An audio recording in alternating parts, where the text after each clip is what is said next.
ரைப்ஸ் நேயர்களுக்கு வணக்கம். நேற்று பீகாரோட சட்டமன்ற தேர்தலோட முடிவுகள் வெளியானது. அதில் 202 சீட்டுகளில் வெற்றி பெற்று என்டிஏ கூட்டணி ஆட்சி அமைச்சிருக்குது. வெறும் 35 சீட்டுகளில் தான் இந்தியா கூட்டணி வெற்றி பெற்றிருக்குது. இந்த நிலையில் இந்த வெற்றி எப்படி சாத்தியமாச்சு?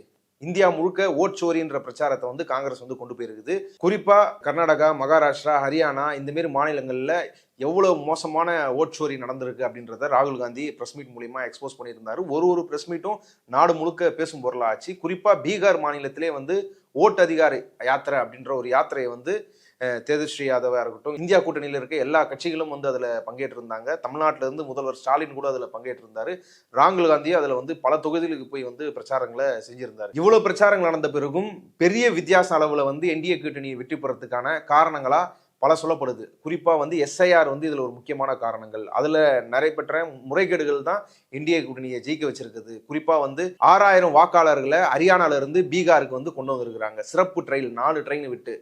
அது மட்டும் இல்லாம 14 லட்சம் போலி வாக்காளர்கள் எஸ்ஐஆர் மூலமா உள்ள நுழைஞ்சிருக்கிறாங்க. எந்தெந்த தொகுதிகள்லாம் ஏற்கனவே நடந்த சட்டமன்ற தேர்தலில் ஆர்ஜேடி வின் பண்ணி இந்த வாட்டி தோத்துருக்குதோ அந்த தொகுதிகள்லாம் 1000 கணக்கில் 30,000 40,000 சொல்லிட்டு வாக்காளர்கள் எஸ்ஐஆர்ல நீக்கப்பட்டிருக்கிறாங்க. அவங்க எல்லாம் இந்தியா கூட்டணியோட வாக்காளர்கள்ன்ற குற்றச்சாட்டுகளை எழுந்திருக்குது. இதெல்லாம் எந்த அளவுக்கு உண்மை அப்படின்றதையும் இன்னொரு குற்றச்சாட்டு என்ன வைக்கிறாங்கன்னா, நிதிஷ்குமாரும் சரி, பாஜக கூட்டணியில் இருக்கிற கட்சிகளும் சரி, மக்கள் கிட்ட ரொம்ப கனெக்ட்ல இருக்கிறாங்க. குறிப்பா நிதிஷ்குமார் தொடர்ந்து 4 முறை முதல்வராக இருக்கிறாரு. அவர் அங்க இருக்கிற பல தரப்பு மக்கள் கிட்ட ஒரு கனெக்ஷன் ஏற்படுத்திருக்கிறாரு. வெல்ஃபேர்ஸ் கொண்டு வந்திருக்கிறாரு. பார்ட்டி ஸ்ட்ரக்சரும் இந்தியா கூட்டணி இருக்கிற கட்சிகளை விட இந்தியா கூட்டணியோட கட்சியோட பார்ட்டி ஸ்ட்ரக்சர் தான் பலமா இருக்குது. இதுவும் ஒரு காரணம் சொல்லப்படுது. இதெல்லாம் எந்த அளவுக்கு உண்மை அப்படின்றத பத்தி தான் இந்த வீடியோல பேச இருக்கிறோம். இது குறித்து நம்ம கிட்ட பேசுறதுக்காக திரு கரிகாலன் அவர்கள் நம்மோட இணைந்துள்ளார். வாருங்கள், அவரோட பேசுவோம். வணக்கம். வணக்கம் அரவிந்த். பீகார் தேர்தல் முடிவுகளை பார்த்திருப்பீங்க. ராகுல் காந்தியா இருக்கட்டும், இல்ல அங்க ஆர்ஜேடி ஒரு தேஜஸ்வி யாதவா இருக்கட்டும், ராகுல் காந்தி தொடர்ச்சியா அதுக்கு முன்னாடியில இருந்து கர்நாடகா, ஹரியானா, மகாராஷ்டிரா, ஹைட்ரஜன் பாம்பு, இந்த பாம்பு அப்படி இப்படின்னு சொல்லி பெரிய அளவுல இந்திய அளவுல பேசும் பொருளாக்கின பிரச்சாரங்கள், பிரஸ் மீட்டுகள் நிறைய இருக்குது. பீகார்லேயே போய் ஓட்டு அதிகார யாத்திரைன்னு சொல்லி பல லட்சக்கணக்கான மக்கள் ராகுல் காந்தி வர எல்லா தொகுதியிலையும் கூட்டினாங்க. தேஜஸ்வி யாதவ் அதுக்கப்புறம் அவர் கண்டினியூ பண்ணும்போது அவ்வளோ கூட்டங்கள் அங்கே வந்தது. இது எதுவுமே எலெக்ஷன் ரிசல்ட்ல ரிஃப்ளெக்ட் ஆகலையே. மக்கள் அப்போ கூண்ட மக்கள் வாக்களிச்சாங்களான்றது கூட இப்போ சந்தேகம். ஏன் அந்த அளவு சொல்கிறோம்? 35 சீட்டு தான் இந்தியா கூட்டணி வாங்கியிருக்கிறாங்க. இப்படி ஒரு வித்தியாச அடிப்படையில் இந்தியா கூட்டணி வின் பண்ணுறதுக்கான காரணமா நீங்கள் என்ன பார்க்குறீங்க? இந்த முடிவுகள் ஜெனியூனாக தான் வந்திருக்குதா? பீகார் தேர்தல் முடிவுகள் சொல்ற ஒரே ஒரு செய்தி என்னன்னா, அந்த முடிவுகள் நியாயமான முடிவுகள் அல்ல. களத்தில் இருந்த யதார்த்தத்தை அந்த முடிவுகள் பிரதிபலிக்கவில்லை அப்படின்றதா மிக தெளிவாக அந்த முடிவுகள் காட்டுற விஷயம். அதாவது இந்திய வரலாற்றை இனி குறிப்பா நரேந்திர மோடி வருகைக்கு முன், நரேந்திர மோடி வருகைக்கு பின் அப்படின்னு தான் எழுதணும். அவர் எப்ப பிரதமர் ஆனாரு, எப்ப குஜராத்ல எப்ப முதலமைச்சர் ஆனாரு, இந்தியாவினுடைய பிரதமரா எப்போ வந்தாரு அப்படின்ற இந்த அளவுகோலை வைத்துத்தான் இந்திய தேர்தல் வரலாற்றையே இனி முடிவு செய்ய முடியும். ஏன்னா குஜராத்ல இவர் முதலமைச்சரா இருந்தப்ப இவர் மனைவி, அதாவது உங்களுக்கு கல்யாணம் ஆயிருச்சா இல்லையா அப்படின்ற அந்த விவரம் இருக்குல்ல தேர்தல் அபிடவிட்ல, அதை காலியாவே விட்டுருந்தாரு. அந்த காலியான இடத்தை எப்ப ஃபில் பண்ணாரு மோடி அப்படின்னா 2014 அவர் பிரதமர் வேட்பாளராக முன்மொழியப்பட்ட பிறகுதான் அவருடைய எம்பி கேண்டிடேட்டுக்கான அந்த அபிடவிட்ல அவரினுடைய அந்த மனைவி, உங்களுடைய இணையர் யார் அப்படின்ற கேள்விக்கு யசோதா பென் அப்படின்ற அந்த பெயரை அவர் குறிப்பிட்டார். அப்படி மாநிலத்தில் அவர் குஜராத்தில் இருக்கும் வரை குஜராத் தேர்தல் ஆணையம் அப்படியெல்லாம் அவருக்கு வளைந்து நெளிந்து கொடுத்துதான் அவர் தொடர்ச்சியா முதலமைச்சராக இருந்திருக்கிறாரு. அதே தான் கொண்டு அவர் 2014க்கு பிறகு 2014 தேர்தலிலே பல்வேறு குளறுபடிகள் இருக்குது. 2014க்கு பிறகு ஒட்டுமொத்தமாக பல்வேறு சட்ட திருத்தங்கள் மூலமாக தனக்கு வேண்டப்பட்ட அதிகாரிகளை பதவியில் கொண்டு தேர்தல் ஆணையர்களாக அமர்த்துவதன் மூலமாக மோடி ஒட்டுமொத்தமா தேர்தல் ஆணையத்தை தன்னுடைய பிடிக்குள் கொண்டு விட்டார். தன்னுடைய மோடியினுடைய பாக்கெட்லயும் அமித்ஷாவுடைய பாக்கெட்லயும் தான் இந்திய தேர்தல் ஆணையம் இருக்குது. இதனால் வரைக்கும் பெங்களூர்ல நடந்த ஓட்டு திருட்டை பற்றி ராகுல் காந்தி அம்பலப்படுத்தினார். மகாதேவ்புரா அப்படின்ற ஒரு சட்டமன்ற தொகுதியில் மட்டும் எப்படி 1 லட்சத்திற்கும் மேற்பட்ட போலியான வாக்காளர்கள் சேர்க்கப்பட்டு ஒரு ஓட்டு திருட்டு நடந்தது. அதே போல கர்நாடகாவில் ஆலந்தா அப்படின்ற சட்டமன்ற தொகுதியில் எப்படி 6000 வாக்குகளை தேர்தல் ஆணையமும் பாஜக வேட்பாளரும் ஒன்று சேர்ந்து நீக்கி தேர்தல் மோசடியில் ஈடுபட்டார்கள். அந்த ஈடுபடும் பொழுதே கையுங்களவுமா காங்கிரஸ் வேட்பாளர் விழிப்போடு இருந்து அவரை வந்து பிடிச்சாரு. அதை சிறப்பு புலனாய்வு குழு விசாரிச்சுட்டு இருக்குது. அதை ராகுல் காந்தி அம்பலப்படுத்தினார். அதனுடைய உச்சகட்டமாக ஹரியானாவில் ஒரு மாநிலத்தையே, எப்படி ஒரு அரசாங்கத்தையே இந்த ஞானேஷ்குமாரும் மோடி கும்பலும் திருடினார்கள் என்பதை சமீபத்தில் ஹைட்ரஜன் பாம் ஹஜ் ஃபைல்ஸ் அப்படின்னு ஹரியானா விவகாரத்தை வெளியிட்டார். 25 லட்சம் போலி வாக்காளர்களை சேர்த்து காங்கிரஸ் வெறும் 22,000 வாக்குகள் வித்தியாசத்துல தான் அங்க ஆட்சியை இழந்திருக்கிறார்கள். ஆனா போலி வாக்காளர்கள் 25 லட்சம் பேர் சேர்த்திருந்தாங்க. பிரேசில் மாடல் வரைக்கும் கொண்டு வந்து இங்க எப்படியெல்லாம் தகுடு திட்டம் வாக்காளர் பட்டியலில் செய்திருந்தாங்க அப்படின்றத அம்பலப்படுத்தி இருந்தாரு. இதுல இன்னும் ஒரு படி மேல போய் 2024 தேர்தல் முடிவுகள் வெளியான பிறகு மேட்ச் பிக்சிங் மகாராஷ்டிரா அப்படின்ற தலைப்புல இந்தியன் எக்ஸ்பிரஸ்ல ஒரு ஆர்டிகல் எழுதியிருந்தாரு. அதுல எப்படியெல்லாம் தேர்தல் ஆணையம் அதுவும் ஈவினிங் 5 மணிக்கு மேல வந்து ஓட்டர்ஸ் திடீர்னு கிளம்பி வந்து ஓட்டு போட்டு பாஜகவை வெல்ல வைக்கிறார்கள் அப்படின்றதையும் அம்பலப்படுத்தி இருந்தாரு. அதுக்கும் இந்த பீகார் தேர்தலுக்குமே ஒரு ஒற்றுமை இருக்குது. அதாவது அதற்கு முந்தைய தேர்தலில் எந்தெந்த தொகுதிகளில் அதிக அளவிற்கு காங்கிரசும் இந்தியா கூட்டணியும் மகாராஷ்டிரால பெர்ஃபார்ம் பண்ணாங்களோ அந்த தொகுதிகளில் வந்து ஸ்வீப், அந்த தொகுதிகளையே பறிச்சறது, ஓட்சோரி மூலமா போலி வாக்காளர்களை சேர்ப்பது, உண்மையான வாக்காளர்களை நீக்குவது, அதை மகாராஷ்டிராவில் பண்ணாங்க அந்த மாடல். அதாவது அதுல பாத்தீங்கன்னா 143 தொகுதிகளில் பாஜக போட்டியிட்டு 132 தொகுதிகளை வெற்றி பெற்றார்கள். High strike rate 89. அதாவது ராகுல் காந்தி மேட்ச் பிக்சிங் மகாராஷ்டிரா அப்படின்னு அந்த மகாராஷ்டிர சட்டமன்ற தேர்தலில் ஏற்பட்ட குளறுபடிகள் அதை வந்து அம்பலப்படுத்தி இருந்தாரு. அதுல மகாராஷ்டிராவில மே மாதம் 2024 நாடாளுமன்ற தேர்தல் நடக்குது. அதே மகாராஷ்டிராவில நவம்பர் மாதம் 2024 சட்டமன்ற தேர்தல் நடக்குது. இதற்கான குளறுபடிகள், இதுல எப்படி வாக்கு திருட்டு நடைபெற்றது அப்படின்றதையும் ராகுல் காந்தி ஏற்கனவே அம்பலப்படுத்தி இருந்தாரு. அதுல மிக முக்கியமாக நாம் பார்க்க வேண்டிய தரவு ஒண்ணு இருக்குது. அதாவது பீகாரையும் மகாராஷ்டிராவையும் 2 சட்டமன்ற தேர்தல்களையும் ஒப்பிட்டு புரிந்து கொள்வதற்கான தரவுகள். உதாரணத்துக்கு சொல்லணும் அப்படின்னா 2024 மக்களவை தேர்தலில் எந்தெந்த தொகுதிகளெல்லாம் காங்கிரஸ் சிறப்பாக வாக்குகளை வாங்கி இருக்கிறார்களோ, அதாவது பாஜகவை விட அதிக வாக்குகளை எந்தெந்த தொகுதிகளில், அதை எப்படி வந்து அனலைஸ் பண்ணிருக்கிறாங்கன்னா 6 சட்டமன்ற தொகுதிகள் சேர்ந்ததான ஒரு நாடாளுமன்ற தொகுதி. அப்ப அதை ஸ்பிளிட் பண்ணி ரொம்ப மைக்ரோ லெவல்ல அனலைஸ் பண்ணியிருக்கிறாங்க.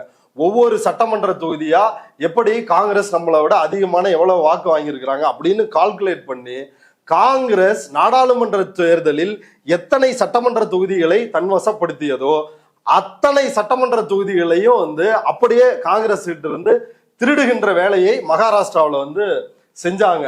அதுவும் எப்படின்னா சாயங்காலம் 5 மணிக்கு மேல போய் பூத்துல ஓட்டு போடுறது.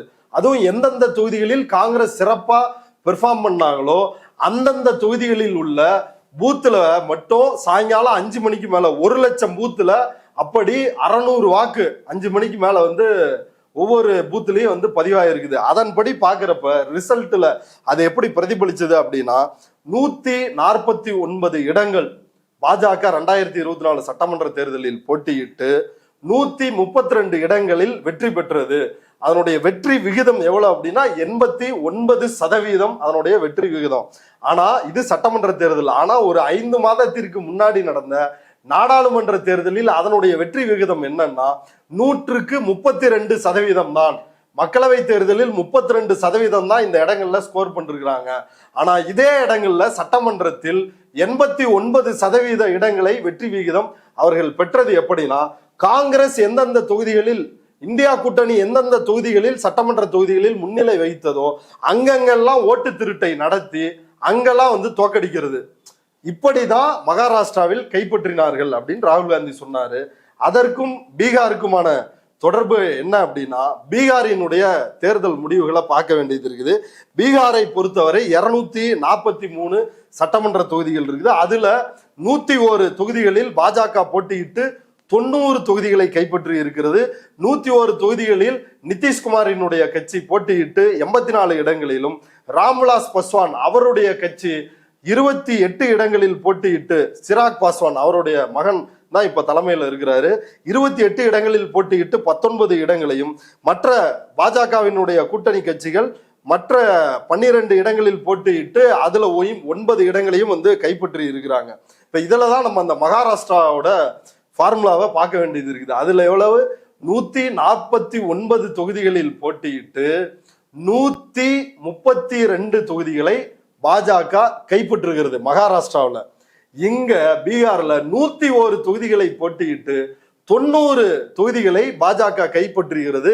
இதுலயும் ஸ்ட்ரைக் ரேட் வந்து பாஜகவோட ஸ்ட்ரைக் ரேட்டு 90. இப்ப இங்கேயே என்ன நடந்திருக்குதுன்னா, ஏற்கனவே 243 தொகுதிகளில் கடந்த தேர்தலில் 128 தொகுதி வந்து பாஜக நிதிஷ்குமார் கூட்டணியும் 110 தொகுதிகள் வந்து தேஜஸ்வி யாதவ் காங்கிரஸ் கம்யூனிஸ்ட் இந்த இந்தியா கூட்டணியும் பெற்றிருந்தாங்க. இப்ப இதுல 91 தொகுதிகள் பாஜகவிடம் இருந்து இந்த ஏற்கனவே வந்த ரிசல்ட்ல இருந்து 91 தொகுதிகள் மட்டும் என்டிஏவுக்கும் இந்த மகாபந்தன் இந்தியா கூட்டணிக்கும் வந்து கைமாறி இருக்கிறது. இதுக்கு முன்னாடி இந்தியா கூட்டணி ஜெயிச்ச 90 இடங்கள்ல வந்து இப்ப பாஜக கூட்டணி இந்த சட்டமன்ற தேர்தலில் ஜெயிச்சிருக்கா? இல்ல, அதாவது ஒரு 91 தொகுதிகள் 2020 தேர்தலையும் 2025 தேர்தல் வெற்றியும் இருக்குது இல்ல, இந்த 2 வெற்றியும் குவிண்ட் இணையதளம் தான் இதை அனலைஸ் பண்ணிருக்கிறாங்க. 2020 சட்டமன்ற தேர்தல் முடிவுகளையும் 2025 தேர்தல் முடிவுகளையும் வைத்து பார்க்கும் பொழுது 91 தொகுதிகளில் அந்த வெற்றி வந்து இடம் மாறி இருக்கிறது. 2 பேருக்குமே வந்து மாறி இருக்குது. இதுல ஜெயிச்சவங்க 2020 ஜெயிச்சவங்க இப்ப தோத்து இருக்கிறாங்க, பாஜக ஜெயிச்சிருக்குது. காங்கிரஸோ இவங்க தேஜஸ்வி யாதவ் கட்சி ஜெயிச்சவங்க அப்படி வந்து மாறி இருக்குது. அப்படி 91 இடங்கள் வந்து மாறி இருக்குது.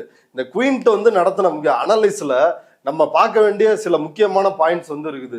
முதல் பாயிண்ட் என்ன அப்படின்னா, 243 தொகுதிகளில் 174 தொகுதிகள்ல எஸ்ஐஆர், ஏன் எஸ்ஐஆருக்கு முன்பு எஸ்ஐஆருக்கு பிறகு அப்படின்னு வரலாறு மாறுது அப்படின்னு ஏற்கனவே சொன்னோம்னா, இதுலதான் 174 சட்டமன்ற தொகுதிகளுடைய வெற்றி தோல்வி வித்தியாசங்கள் இருக்குதுல்ல, வெற்றி வித்தியாசம்.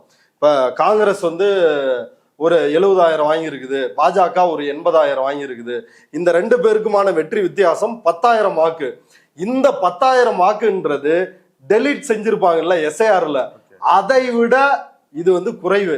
வெற்றி வித்தியாசம் வந்து குறைவு, டெலீட் செய்யப்பட்ட வாக்குகள் வந்து அதிகம். ஒரு தொகுதியில யோசிச்சு பாருங்களேன்.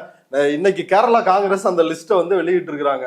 40,000, 50,000, 20,000, 30,000 இப்படி ஒவ்வொரு சட்டமன்ற தொகுதிகளிலுமே இவ்வளவு வாக்குகளை டெலீட் பண்ணிருக்கிறாங்க. இதெல்லாம் அப்ப இந்த டெலீட் செய்யப்பட்ட வாக்குகள் வந்து இந்த வெற்றி விகிதத்தை பார்க்கும் பொழுது 174 தொகுதிகளில் டெலீட் செய்யப்பட்ட வாக்குகள் அதிகமா இருக்குது, இந்த வெற்றி பெற்ற வித்தியாசம்ன்றது குறைவா இருக்குது. இத குயின்ட் வந்து கண்டுபிடிச்சிருக்கிறாங்க. அந்த டெலீட் செய்யப்பட்ட வாக்குகள் எல்லாம் இந்தியா கூட்டணியோடுக்கு போக வேண்டிய வாக்குகளா தான் இருக்கும்னு சொல்ல வராங்களா?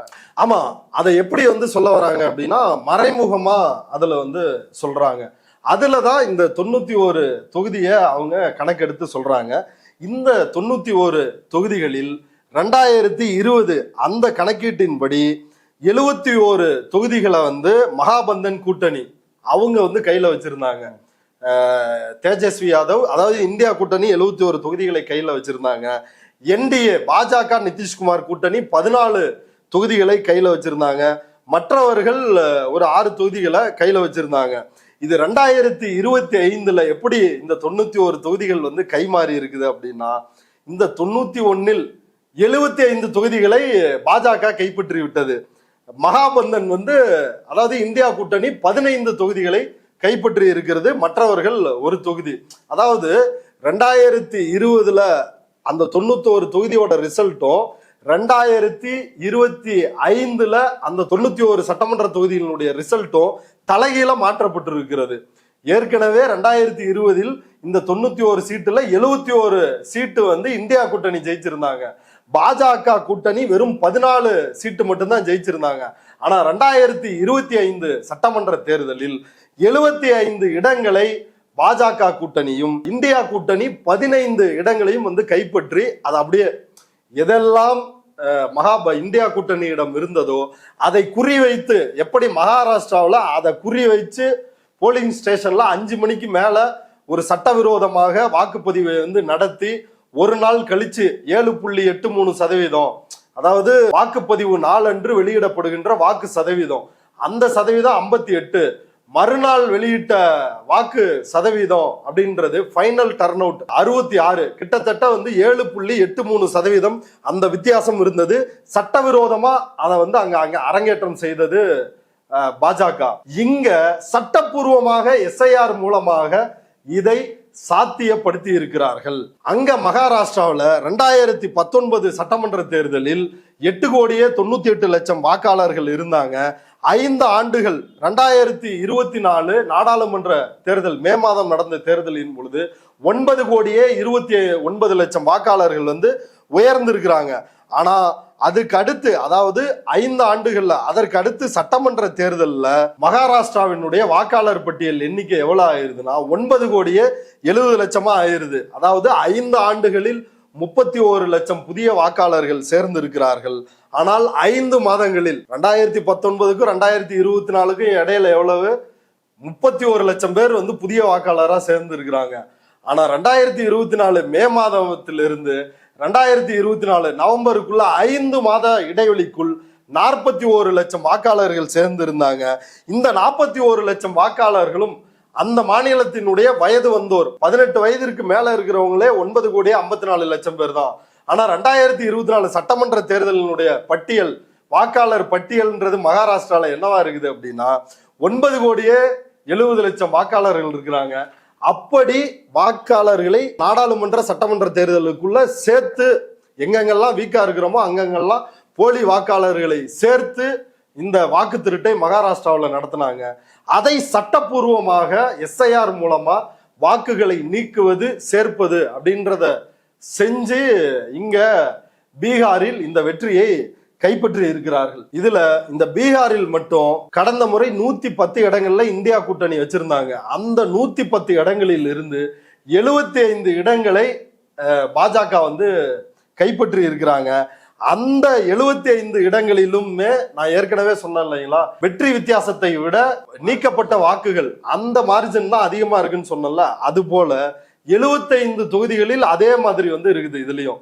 அப்ப நேரடியாக காங்கிரஸ் இந்தியா கூட்டணி எந்த சீட்டெல்லாம் வச்சிருக்கிறாங்களோ அந்த சீட்டை குறி வச்சு ஒரு சர்ஜிக்கல் ஸ்ட்ரைக்கை மோடியும் ஞானேஷும் இந்த நிதிஷ்குமார் அரசும் நடத்தி இந்த எஸ்ஐஆரை சட்டப்பூர்வமாக நடத்தி அந்த வாக்குகளை நீக்கி இருக்கிறார்கள்.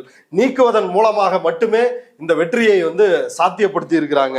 உதாரணத்திற்கு 1-2 தொகுதிகளை வந்து உங்களுக்கு சொல்றேன். முசாஃபர்பூர் அப்படின்ற மாவட்டத்திற்கு உட்பட்ட குர்ஹானி அப்படின்ற தொகுதி, அங்க வந்து பிஜேபி வெற்றி பெற்று இருக்கிறாங்க. 2025ல எத்தனை வாக்கு வித்தியாசம்னா 616 வாக்கு வித்தியாசத்தில் பாஜக ஆர்ஜேடி வேட்பாளரை தோற்கடித்திருக்கிறார்கள்.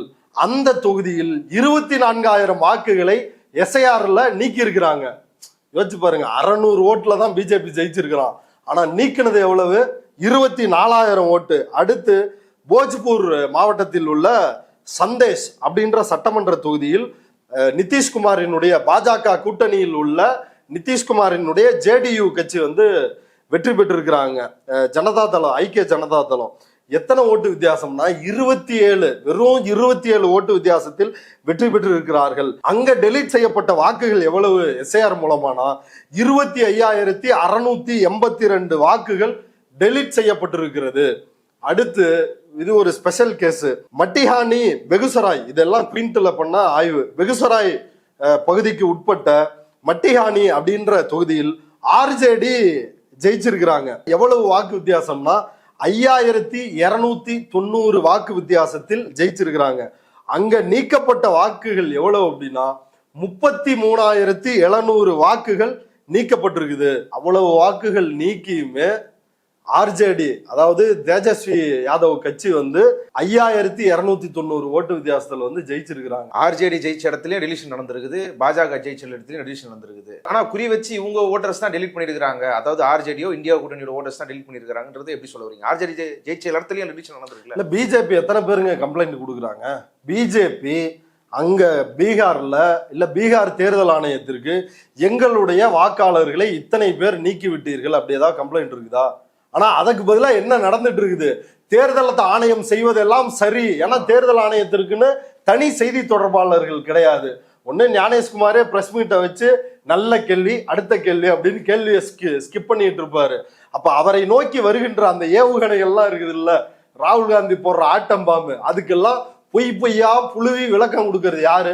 இப்ப நிர்மலா மாமி வந்தாங்களே, கையை இப்படி வச்சு இப்படி அடிக்கிறாங்க. எப்பா, இப்படி எல்லாம் எவ்வளவு வன்மமும் வெறுப்பும் தமிழர்கள் மீது இருந்தால் இப்படி கையை வச்சு நீக்கிறவங்க ஓட்டு போடணுமா, இது பண்ணணுமா அப்படின்னு இழுக்கிறாங்க பாருங்க. அவங்க செய்தி தொடர்பாளரா இருக்கிறாங்க. அனுராக் தாக்கூர் அவரு செய்தி தொடர்பாளரா இருக்கிறாரு. பாஜகவில் உள்ள மோடியிலிருந்து கீழே இருக்கிற அத்தனை பேர் வரைக்கும் தேர்தல் ஆணையத்தினுடைய செய்தி தொடர்பாளர்களாக விளக்கம் தர்றாங்க. ஆனா வாக்குகள் நீக்கப்பட்டுருச்சு அப்படின்னு புகாரோட போய் நிக்கிறது யார்? இந்தியா கூட்டணி. உண்மையான வாக்காளர் உயிரோட இருக்கிறாங்க. சுப்ரீம் கோர்ட் வரைக்கும் கொண்டு போறது யாருங்க? செத்தவர்களோட வந்து டீ பார்ட்டி நடத்தினது யாரு? செத்தவங்களை கொண்டு போய் கோர்ட்ல நிக்க வச்சது யாரு? யோகேந்திர யாதவ், இங்க ராகுல் காந்தி. அப்ப இத்தனை குற்றச்சாட்டு எங்க இருந்து வருது? இது ஒரு பேசிக்கான விஷயம். அதில் இருந்து பார்க்கும் பொழுது நீக்கப்பட்ட வாக்குகள் எல்லாமே இந்தியா கூட்டணிக்கு வரக்கூடிய வாக்குகள் தான். அதை தான் குறிப்பா வந்து முஸ்லிம்ஸ், யாதவ், பெண்கள் இவங்களுடைய வாக்குகள் வந்து குறிவைத்து நீக்கப்பட்டிருக்குது. அதை விரிவான டீடைல்ஸ் வந்து பின்னாடி பார்ப்போம். அப்ப 75 தொகுதிகளை அங்கிருந்து திருடி இருக்கிறார்கள், இந்தியா கூட்டணியிடமிருந்து திருடி இருக்கிறார்கள். அது கிளியர் கட்டா நீங்க யோசிச்சு பாருங்களேன். ஒரு தொகுதியில வந்து 40,000 45,000 வாக்குகள்லாம் வந்து நீக்கப்பட்டா அது எப்படி? அது வந்து மிகப்பெரிய அளவுல வெற்றி தோல்வி வந்து தீர்மானிக்கும் இல்லையா? ஆண்டுதோறும் சம்மரி ரிவிஷன் நடக்குது. இறந்தவர்கள், உயிரோடு இருப்பவர்கள் அவங்க எல்லாம் நீக்கிட்டு புதிய வாக்காளர்கள் சேர்க்கிறது ஆண்டுதோறும் நடக்குது. 22 வருஷமா பீகார்ல நடத்தலைங்க. 22 வருஷம் கழிச்சு வந்து பீகார்ல நடத்தி நாங்க இத்தனை லட்சம் பேர் செத்துட்டாங்க அப்படின்னு வந்து கண்டுபிடிச்சிட்டோம் அப்படின்னு வெக்கமே இல்லாம எப்படி தேர்தல் ஆணையம் சொல்லுது அப்படின்னு தெரியல. அப்ப இத்தனை லட்சம் பேரை நீக்கி இருக்கிறே, இவன் எல்லாம் ஓட்டு போட்டு தானே மோடி வந்து இன்னைக்கு அரியணையில் இருக்கிறார். அப்ப அவருடைய வெற்றி வந்து செல்லாது அப்படின்னு நீங்க அறிவிப்பீங்களா? இப்ப இதை பார்க்க வேண்டியது இருக்குது. இப்படித்தான் பீகாரில் ஓட்டு திருட்டு நடைபெற்று இருக்குது. இது வந்து குயின்ட் நடத்தின ஆய்வு. காங்கிரஸ், கேரள காங்கிரஸ் வந்து இந்த டேட்டா வந்து அனலைஸ் பண்ணி இந்த வெற்றி பெற்ற 202 தொகுதிகளில் பாஜக கூட்டணி வெற்றி பெற்றிருக்கிறாங்க. அதுல கிளியர் கட்டா 128 தொகுதிகள் வந்து எஸ்ஐஆர் வந்து கிளியர் கட்டா பண்ணி அந்த வெற்றியை வந்து அறுவடை செஞ்சிருக்கிறாங்க. எப்படி சொல்றாங்க? அதாவது 202 தொகுதிகளை அனலைஸ் பண்ணி அதுல 128 தொகுதிகளில் இந்த வெற்றி பெற்ற மார்ஜனையும் இந்த டெலிட் செய்யப்பட்ட நம்பரையும் வந்து ஒப்பிட்டு பார்க்கும் பொழுது எல்லாம் 5000த்துக்குள்ள 128 தொகுதிகள் வந்து வந்திருக்குது. யோசிச்சு பாருங்க. 122 தான் அங்க பீகார்ல ஆட்சி அமைப்பதற்கான மெஜாரிட்டி அப்படின்றப்ப அவன் எலெக்ஷனுக்கு முன்னாடியே 128 கன்ஃபார்ம் பண்ணிக்கிட்டு அதுக்கு மேல ஓட்சோரி வந்து நடத்துறதுக்கு பிளான் பண்ணி கிளியராங்க ஒரு டேபிள்ல உட்காந்து பேப்பர் ஒர்க் பண்ணி அதை வந்து ஃபீல்டுல இங்க பாருங்க இதான் ரிசல்ட் அப்படின்னு தேர்தல் ஆணையமும் பாஜகவும் நிகழ்த்தி காட்டி இருப்பதுதான் வந்து பீகாரினுடைய தேர்தல் முடிவுகள் நமக்கு காட்டுற விஷயம். 2020 தேர்தலிலே முக்கியமான விஷயம் என்னன்னா 243 தொகுதிகளில் 160க்கும் மேற்பட்ட தொகுதிகளில் வெற்றி தோல்வி வெறும் 20 ஓட்டுல இருந்து 5000 ஓட்டுக்கு உள்ளதான் தீர்மானிக்கப்பட்டிருக்குது. அப்பயே வந்து ஓட்சோரி இவனுங்க பண்ணிட்டு இருக்கிறப்பயே அவ்வளவு டஃபா இருந்திருக்குது போட்டி. அப்ப அந்த போட்டியை வந்து டோட்டலா குறைப்பதன் மூலமாக கூட இவர்கள் பெரிய மார்ஜனை வந்து பிடிச்சு ஒரு வெற்றியை காட்ட முடியல அப்படின்றதான் இந்த முடிவுகளில் இருந்து நாம் புரிந்து கொள்ள வேண்டிய இன்னொரு விஷயம். பீகார்ல இன்னொரு மிக முக்கியமா உருவான கட்சி அப்படின்னு பார்த்தா பிரசாந்த் கிஷோரினுடைய ஜன் ஸ்வராஜ் கட்சி தான். அந்த கட்சி 243 தொகுதிகளில் 238 தொகுதிகளில் போட்டியிட்டு 2 தொகுதிகளை தவிர்த்து மீதி 236 தொகுதிகளிலும் அவங்க வந்து டெபாசிட் காலியாக இருக்குது. 68 தொகுதிகளில் நோட்டாவுடன் போட்டி போட்டு தோல்வியை சந்தித்து இருக்கிறது. இப்படி ஒட்டுமொத்தமா அந்த கட்சி 3.44% வாக்குகளை வாங்கி இருக்கிறாங்க. பீகார் தேர்தலுக்கு முன்னாடி பிரசாந்த் கிஷோர் என்ன சொன்னார்னா 150 இடங்களில் எங்களுடைய கட்சி வெற்றி பெறும், நாங்கள் ஆட்சி அமைக்க போகிறோம். நிதிஷ்குமார் 25 இடங்களை வென்றுவிட்டால் நான் அரசியலை விட்டே ஓடுகிறேன் அப்படின்லாம் வந்து மிகப்பெரிய டயலாக் விட்டாரு. ஆனா ரிசல்ட் என்னவா இருக்குது? ஒண்ணுமே கிடையாது, 0. பிரசாந்த் கிஷோர் பீகார் அரசியல்ல அவரோட இன்னொரு முக்கியமான ரோல் என்னன்னா அவர் ஒரு விஜயா ஒரு பாஜகவால் இறக்கிவிடப்பட்ட ஒரு மலிவு விலை பதிப்பாக பிரசாந்த் கிஷோர் வந்து இருக்கிறாரு. அவர் வந்து ஒரு 3.44% வாக்குகளை அவர் கட்சி வந்து பெற்று இருக்குது. இதுல பெரும்பாலான தொகுதிகளில் 27, 95, 116 இது போன்ற வாக்கு வித்தியாசங்களிலும் வந்து தோல்வி வந்திருக்குது. இப்ப இவங்களுடைய 3.44% வாக்கு அப்படின்றதும் அந்த வெற்றி தோல்வியை நெருக்கமா போய் வந்து பிரிக்கிறது. இப்ப இவங்க எல்லாருமே வந்து இந்த ஆம் ஆத்மி இது போன்ற கட்சிகள் எல்லாம் ஊழலை ஒழிக்கிறேன், அரசியலை மாற்றுகிறேன் அப்படின்னு அந்நியன் படம், சங்கர் படத்தை பார்த்த வெறியர்களை போல சமூகத்தை பற்றி சிந்திப்பது, ஏற்கனவே இருக்கின்ற சனாதன பார்ப்பன இந்த சமூக அமைப்பை பற்றி எதுவும் சிந்திக்காம இப்படியான அதிரடி அறிவிப்புகள் மூலமாக ஒரு பாலிடிக்ஸை வந்து செஞ்சிடலாம், அதன் மூலமாக இளைஞர்களை கவர்ந்து இப்ப அப்படி ஒரு குறிப்பிட்ட சதவீதத்தினர் தான் வந்து இவருக்கு ஓட்டளிச்சிருக்கிறாங்க. இவங்கெல்லாம் வந்து இந்த உயர் ஜாதியை சார்ந்தவர்களாக அவருடைய வாக்காளர்கள் இந்த பார்ப்பன இந்த சாதியை சார்ந்தவர்களா இருக்கலாம் அப்படின்றதான் பீகாரில் நம்ம வந்து கலாய்வுக்கு போனப்ப அங்க இருக்கிற செயல்பாட்டாளர்கள் சொன்னது. இப்ப பீகாரினுடைய தேர்தல் முடிவில் பிரசாந்த் கிஷோர் 0ன்னு தெரிஞ்சிருச்சு. ஆனா அந்த 0 வந்து இந்தியா கூட்டணி மகா கத்பந்தன் அந்த கூட்டணி வந்து வீக் ஆகிறதுக்கு, இந்தியா கூட்டணியினுடைய அந்த வாக்குகளில் இவங்களும் வந்து ஒரு பிரிப்பை ஒரு டிஸ்டர்பன்ஸை வந்து ஏற்படுத்தி இருக்கிறாங்க அப்படின்னு தான் பார்க்க வேண்டியது இருக்குது. அப்போ விஜயும் என்ன மாதிரி ரோல் பிளே பண்ண போறாரு? ஏன்னா அவர் வந்து ஒரு செயற்கையான முறையில் கூட்டத்தை திரட்டி கூட்டங்களை கூட்டி தான் ஒரு மாசான இமேஜ் அப்படின்னு காட்டணுன்ற முயற்சியில தான் திரும்ப திரும்ப ஈடுபடுறாரு. எனக்கும் திமுகவுக்கும் இடையில் தான் வந்து போட்டி அப்படின்னு வந்து கட்டமைக்கிறாரு. ஆனா அவருக்கு எவ்வளவு வாக்குகள் விழப்போகுது அப்படின்னா அதே மறைமுகமாக பாஜகவினுடைய வெற்றிக்கு உதவுவது போலதான் வந்து அவர்களுடைய வாக்குன்றது அமைய போது. அப்ப தமிழக மக்கள் முற்றுமுழுதா இந்த மாதிரியான கும்பல்களையும் நிராகரிக்கணும். பீகாரில் இருந்து நாம் கற்றுக்கொள்ள வேண்டிய ஒரு முக்கிய பாடமும் இதுதான். எஸ்ஏஆர் ப்ராசஸ் மூலியமா எல்லா தொகுதிகளையும் வாக்குல நீக்கினது. இப்போ அதெல்லாம் வந்து தகுதி பெற்ற வாக்குகளா இருக்குதுன்றது தான் குற்றச்சாட்டு. அதே மாதிரி அதெல்லாம் இந்தியா கூட்டணியோட வாக்காளர்களா இருக்கிறாங்கன்றது தான் குற்றச்சாட்டு. அப்போ வெறும் வாக்குல நீக்கல் மட்டும்தான் இந்த தேர்தலுக்கு பயன்பட்டிருக்குதா இல்ல எஸ்ஏஆர் மூலியமா வேற பல முறைகேடுகள் வந்து இந்த தேர்தலில் பயன்பட்டிருக்குது? அதை தெளிவாக சொல்ல முடியுமா? ராகுல் காந்தி லிஸ்ட் பண்ணாருல்ல, பெங்களூர்ல, மகாராஷ்டிராவில், கர்நாடகா ஆலந்தால, ஹரியானாவில் என்னென்ன எவ்வளவு டூப்ளிகேட்டு என்னன்னு லிஸ்ட் பண்ணாருல்ல, அந்த லிஸ்ட்டை வந்து அவர் அடுத்து இன்னும் தீவிரமா வந்து போடுவாரு அப்படின்னு நான் நினைக்கிறேன். அந்த மெத்தட் படி பார்க்குறப்பயே ஏற்கனவே ஃபைனல் ஓட்டர் லிஸ்ட் எஸ்ஐஆர் நடப்பதற்கு முந்தைய வாக்காளர் பட்டியல், எஸ்ஐஆர் நடந்த பிறகு வாக்காளர் பட்டியல், இதை வந்து அனலைஸ் பண்ணி அப்பயே ரிப்போர்ட்டர்ஸ் கலெக்டிவ் அப்படின்ற ஒரு வட இந்தியாவிலிருந்து செயல்படுகின்ற ஒரு வெப்சைட் இணையதளம் மூத்த பத்திரிகையாளர்கள்லாம் சேர்ந்து வந்து அதை இண்டிபெண்டன்ட் ஜேர்னலிஸ்ட் எல்லாம் சேர்ந்து நடத்துறாங்க. அதுக்கப்புறம் யோகேந்திர யாதவ் அவரு சுப்ரீம் கோர்ட்டிலேயே இது எப்படி மோசடியானது அப்படின்றத வந்து ஆர்கியூ பண்ணாரு. இப்படி நிறைய டேட்டா வந்து நம்மள்கிட்ட இருக்குது.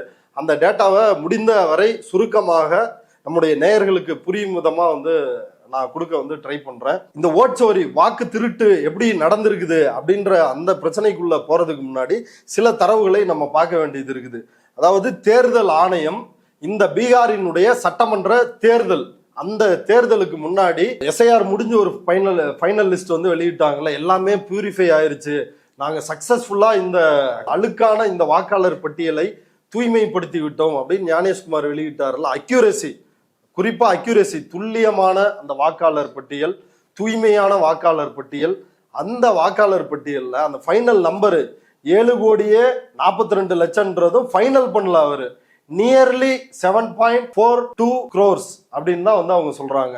அதாவது கிட்டத்தட்ட 7,42,00,000 அப்படின்னு வந்து சொல்றாங்க. அது ஏன் ஒரு இக்கு வச்சாங்க அப்படின்னா அந்த இக்குக்கான விடை வந்து தேர்தல் நாளன்றைக்கு வெளியிட்ட அந்த லிஸ்ட்ல வந்து தெரியுது. அதுல 7,45,00,000 பேர்னாங்க.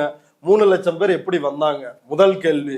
அதுல தில்லுமுள்ள வந்து நடந்திருக்குது. வழக்கமா நாமினேஷன், அதாவது வேட்பு மனுக்கள் தாக்கல் செய்யப்படுது அப்படின்னா அது தாக்கல் செய்வதற்கான கடைசி நாள், அப்ப அன்னைக்கே வந்து இதை ஃபைனல் பண்ணிடணும், ஓட்டர் லிஸ்ட்டை வந்து ஃபைனல் பண்ணிடணும். அதுக்கு மேல வந்து ஆட்களை சேர்க்க கூடாது. அப்படின்னா நீ அந்த விதியை மீறி இருக்கிற, தேர்தல் ஆணையத்தினுடைய விதியை மீறி நீ 3 லட்சம் பேரை சேர்த்திருக்கிற. இந்த 3 லட்சம் பேர் யாரு? இவெல்லாம் ஓட்டு திருடர்கள், திருட்டு பயலுக, இவனுக்கு தான் அந்த 3 லட்சம் பேர். இதுல இன்னொரு பியூட்டி கேளுங்க, புதிய வாக்காளர்கள் எஸ்ஐஆர் ப்ராசஸுக்கு பிறகு நாங்கள் சேர்த்த புதிய வாக்காளர்கள், அதாவது ஃபார்ம் 6 என்ற படிவத்தை கொடுத்து சேர்க்கப்பட்ட புதிய வாக்காளர்கள் எவ்வளவு அப்படின்னா 21 லட்சம் பேர். சரி, எவ்வளோட ஃபார்மை வந்து விநியோகித்திருக்கிறார்கள் தேர்தல் ஆணையம் அப்படின்னா 16 லட்சம் ஃபார்ம். அதுல எப்படி 5 லட்சம் பேரு, இப்ப 8 லட்சம் ஆயிருச்சா? அதுல இப்போ ஒரு ரிசல்ட்ல ஒரு 3 லட்சம், ஃபைனல் லிஸ்ட்ல ஒரு 3 லட்சம், இப்ப ஏற்கனவே சேர்த்தவர்கள் 16 லட்சம். அதாவது வாழைப்பழ காமெடியில கூட ஒரு பழம் எங்க இருக்குது, இன்னொரு பழம் எங்க இருக்குதுன்னா அதானே இது அப்படின்னு வந்து சொல்லுவாங்க. ஆனா இந்த வாழைப்பழ காமெடியை விட மோசமான காமெடி என்னன்னா 16 லட்சம் தான் ஃபார்மை கொடுத்துட்டு 21 லட்சம் பேரை வந்து சேர்த்திருக்கிறாரு ஞானேஷ்குமார். இது எப்படி சாத்தியம்? இதெல்லாம் ஃபைனல் லிஸ்ட்ல இருக்கிற ப்ராப்ளம் நான் சொல்றேன். இந்த லிஸ்ட்ல இருக்கிறவங்க தான் ஓட்டு போட்டுருக்காங்க. அதனாலதான் இவ்வளவு தீவிரமா வலியுறுத்த வேண்டியது இருக்குது. அப்ப வெளிப்படையாவே இதுல வந்து ஓட்சோரி நடந்திருக்குது அப்படின்றதற்கு அடுத்த ஆதாரம் தான் இந்த நம்பர். இப்ப யோகேந்திர யாதவ் அப்புறம் ரிப்போர்ட்டர்ஸ் கலெக்டிவ் அவங்க வெளியிட்டு இருக்கிற அந்த டேட்டாக்குள்ள வருவோம். தற்போது பீகார்ல எஸ்ஐஆருக்கு முன்னாடி 7,89,00,000 வாக்காளர்கள் இருந்தாங்க. இப்ப 7,45,00,000 வாக்காளர்கள் வந்து இருக்கிறாங்க. ஆனால் உண்மையில் பீகாரினுடைய மக்கள் தொகை 13 கோடி. அந்த மக்கள் தொகையின்படி நாம் பார்த்தால் பீகார்ல 8,22,00,000 வாக்காளர்கள் தற்போதைய வாக்காளர் பட்டியல்ல இருந்திருக்கணும். ஆனா எவ்வளவு இருக்கிறாங்க? 7,45,00,000 பேர் தான் இந்த வாக்காளர் பட்டியலில் இருக்கிறார்கள். கிட்டத்தட்ட 77 லட்சம் வாக்காளர்கள், உண்மையான வாக்காளர்கள் இதுல சேர்க்கப்பட்டிருக்கணும். அவர்கள் யாரும் சேர்க்கப்படவில்லை. இது பார்க்க வேண்டிய விஷயம். முதல் டிராப்ட் லிஸ்ட் வெளியிடுறப்ப அதுல 65 லட்சம் பேரை வந்து நீக்கி இருந்தாங்க. அதுல தேர்தல் உச்சநீதிமன்றத்தில் யோகேந்திர யாதவ், காங்கிரஸ், மற்ற திமுக உள்ளிட்ட கட்சிகள் எல்லாம் தங்களுடைய வாதங்களை வைத்த பிறகு ஆதார ஒரு ப்ரூஃபா எடுத்துக்கணும் அப்படின்னு ஒண்ணு சொல்றாங்க. அதற்கு பிறகு என்ன சொல்றாங்கன்னா, மாவட்ட வாரியாக ஒவ்வொரு ஸ்கூலு, காலேஜ்னு எல்லா பொது இடங்கள்லயும் நீ 65 லட்சத்தை நீக்கி இருக்கிறல்ல, நீக்கின லிஸ்டையும் நீக்குவதற்கான காரணங்களையும் நீ வெளியிடணும். அப்பதான் மக்கள் வந்து அப்பீல் பண்ண முடியும் அப்படின்னு அடுத்த ஒரு என்ட்ரி மாற்று. ஆனா இந்த எஸ்ஐஆருக்கு உச்சநீதிமன்றம் இப்போது வரை தடை செய்யவில்லை என்பதை தான் நம்ம கவனிக்க வேண்டிய அந்த ஃபார்முலா. எளிமையா சொல்லணும்னா ஜிஆர்எஸ் ஓட ஃபார்முலா தான். வேதத்தை நாம் காப்பாற்றினால் வேதம் நம்மை காப்பாற்றும் அப்படின்ற ஃபார்முலா படிதான் இன்னும் இந்த எஸ்ஐஆருக்கு தடை கொடுக்கப்படவில்லை. அதாவது டிராப்ட் லிஸ்ட் அதுல 65 லட்சம் பேரை நீக்கி இருந்தாங்க. ஃபைனல் லிஸ்ட்ல அதுல வந்து ஒரு 22 லட்சம் பேரை சேர்த்துட்டு மீதி கிட்டத்தட்ட ஒரு 45-46 லட்சம் பேரை அவர்கள் நீக்கியதுதான் அப்படின்னு வந்து விட்டுட்டாங்க. இதெல்லாம் உச்சநீதிமன்ற உத்தரவுக்கு பிறகு அப்படின்றதுனால அந்த 20-22 லட்சம் பேரை சேர்த்தாங்க. இல்லைன்னா அவர்கள் எல்லாம் என்ன இருப்பாங்க? அவங்க எல்லாம் செத்து போனவங்க, அவங்க எல்லாம் சட்டவிரோத குடியேறிகள், அவர்கள் எல்லாம் காணாமல் போனவர்கள், அவர்கள் பீகாரிலே வசிக்கல அப்படின்னு ஞானேஷ்குமார் பதில் எழுதியிருப்பார், விளக்கம் கொடுத்திருப்பார்.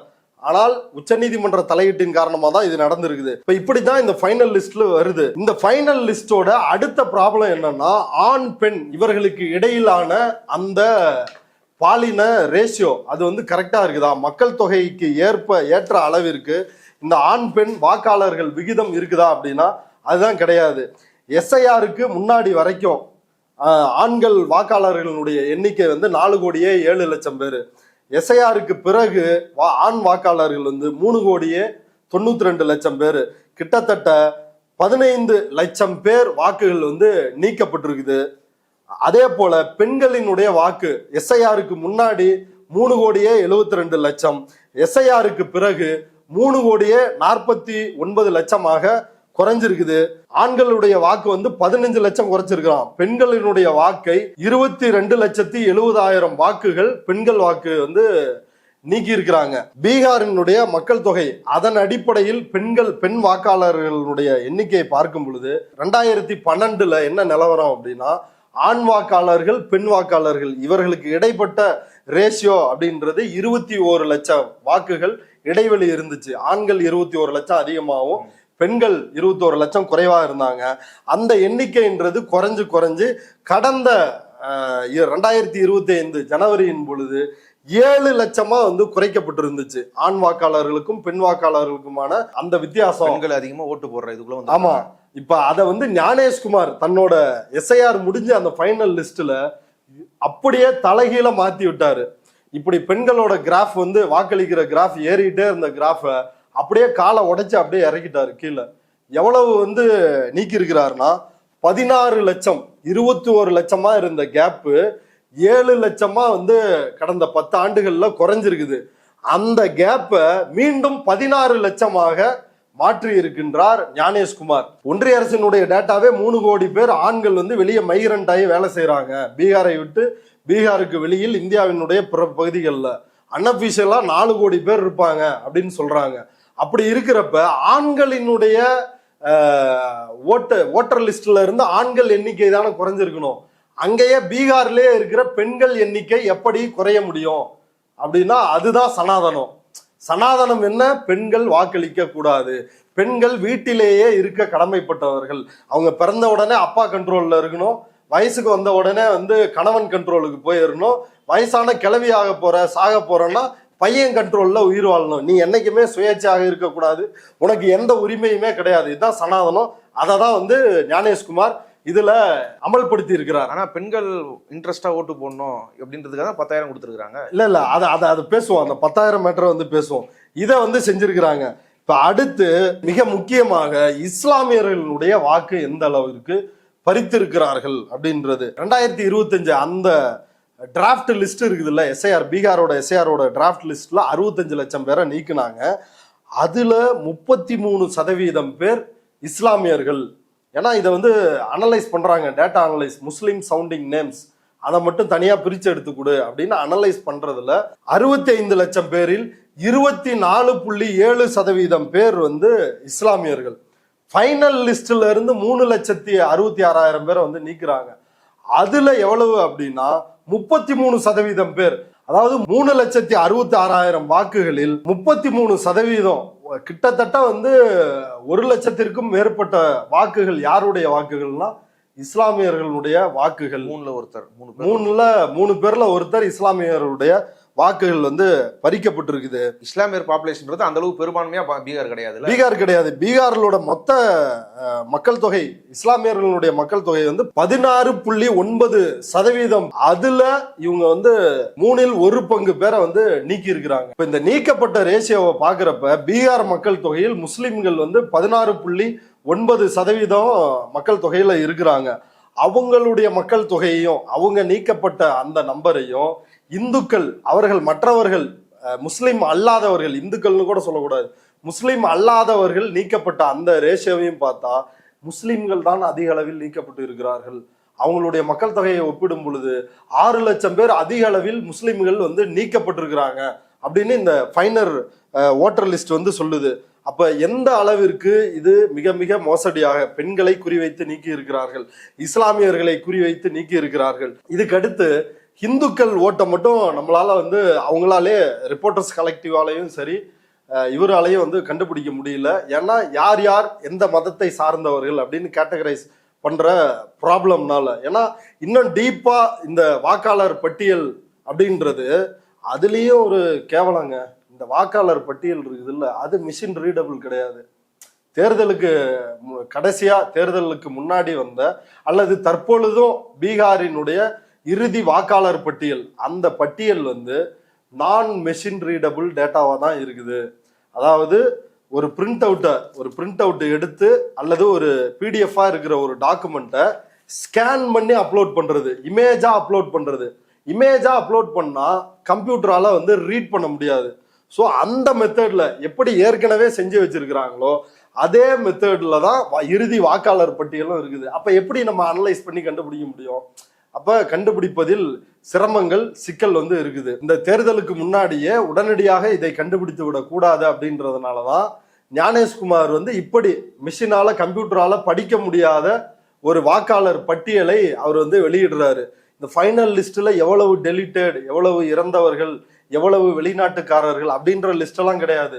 மொத்தமா வந்து இவர்கள் வெளியிட்டதுதான் லிஸ்ட், நீக்கப்பட்டதுதான் வந்து லிஸ்ட், நீங்களே பாத்துக்குங்க அப்படின்ற மாதிரி வெளியிட்டுட்டாங்க. அப்ப வாக்காளர் பட்டியலிலேயே ஒரு வெளிப்படைத்தன்மை கிடையாது.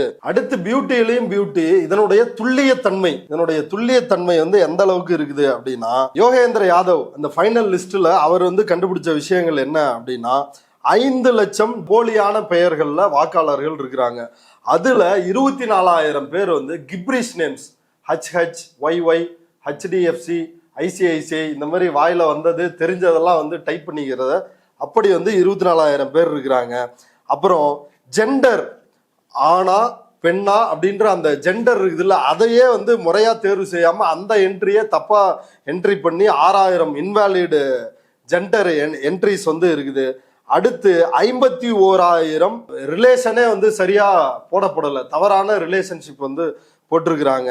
அப்புறம் 2 லட்சம் 0 டோர் நம்பர் 0 அப்படின்ற மாதிரி 2 லட்சம் ஓட்டர் ஐடிஸ் வந்து இருக்குது. இப்ப இந்த அளவுக்கு தான் இவங்களோட பியூரிஃபிகேஷன் ப்ராசஸ் வந்து இருக்குது. அதாவது பீகார்ல இந்த ஃபைனல் லிஸ்ட் படி 3,20,00,000 வாக்காளர்கள் 24 லட்சம் வீடுகள்ல இருக்கிறாங்க.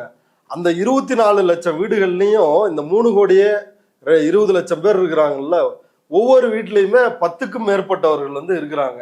10 பேர் இருந்தாலே ஈஸியை நேரடியா போய் ஆய்வு செய்யணும். இங்க 10 பேர் வந்து இருக்கிறானா, வீட்டுல இருக்கிறவங்க யாரு, ஒவ்வொரு மெம்பரா வந்து கூப்பிட்டு பார்த்து இவங்க தானா அப்படின்னு செக் பண்ணோம்.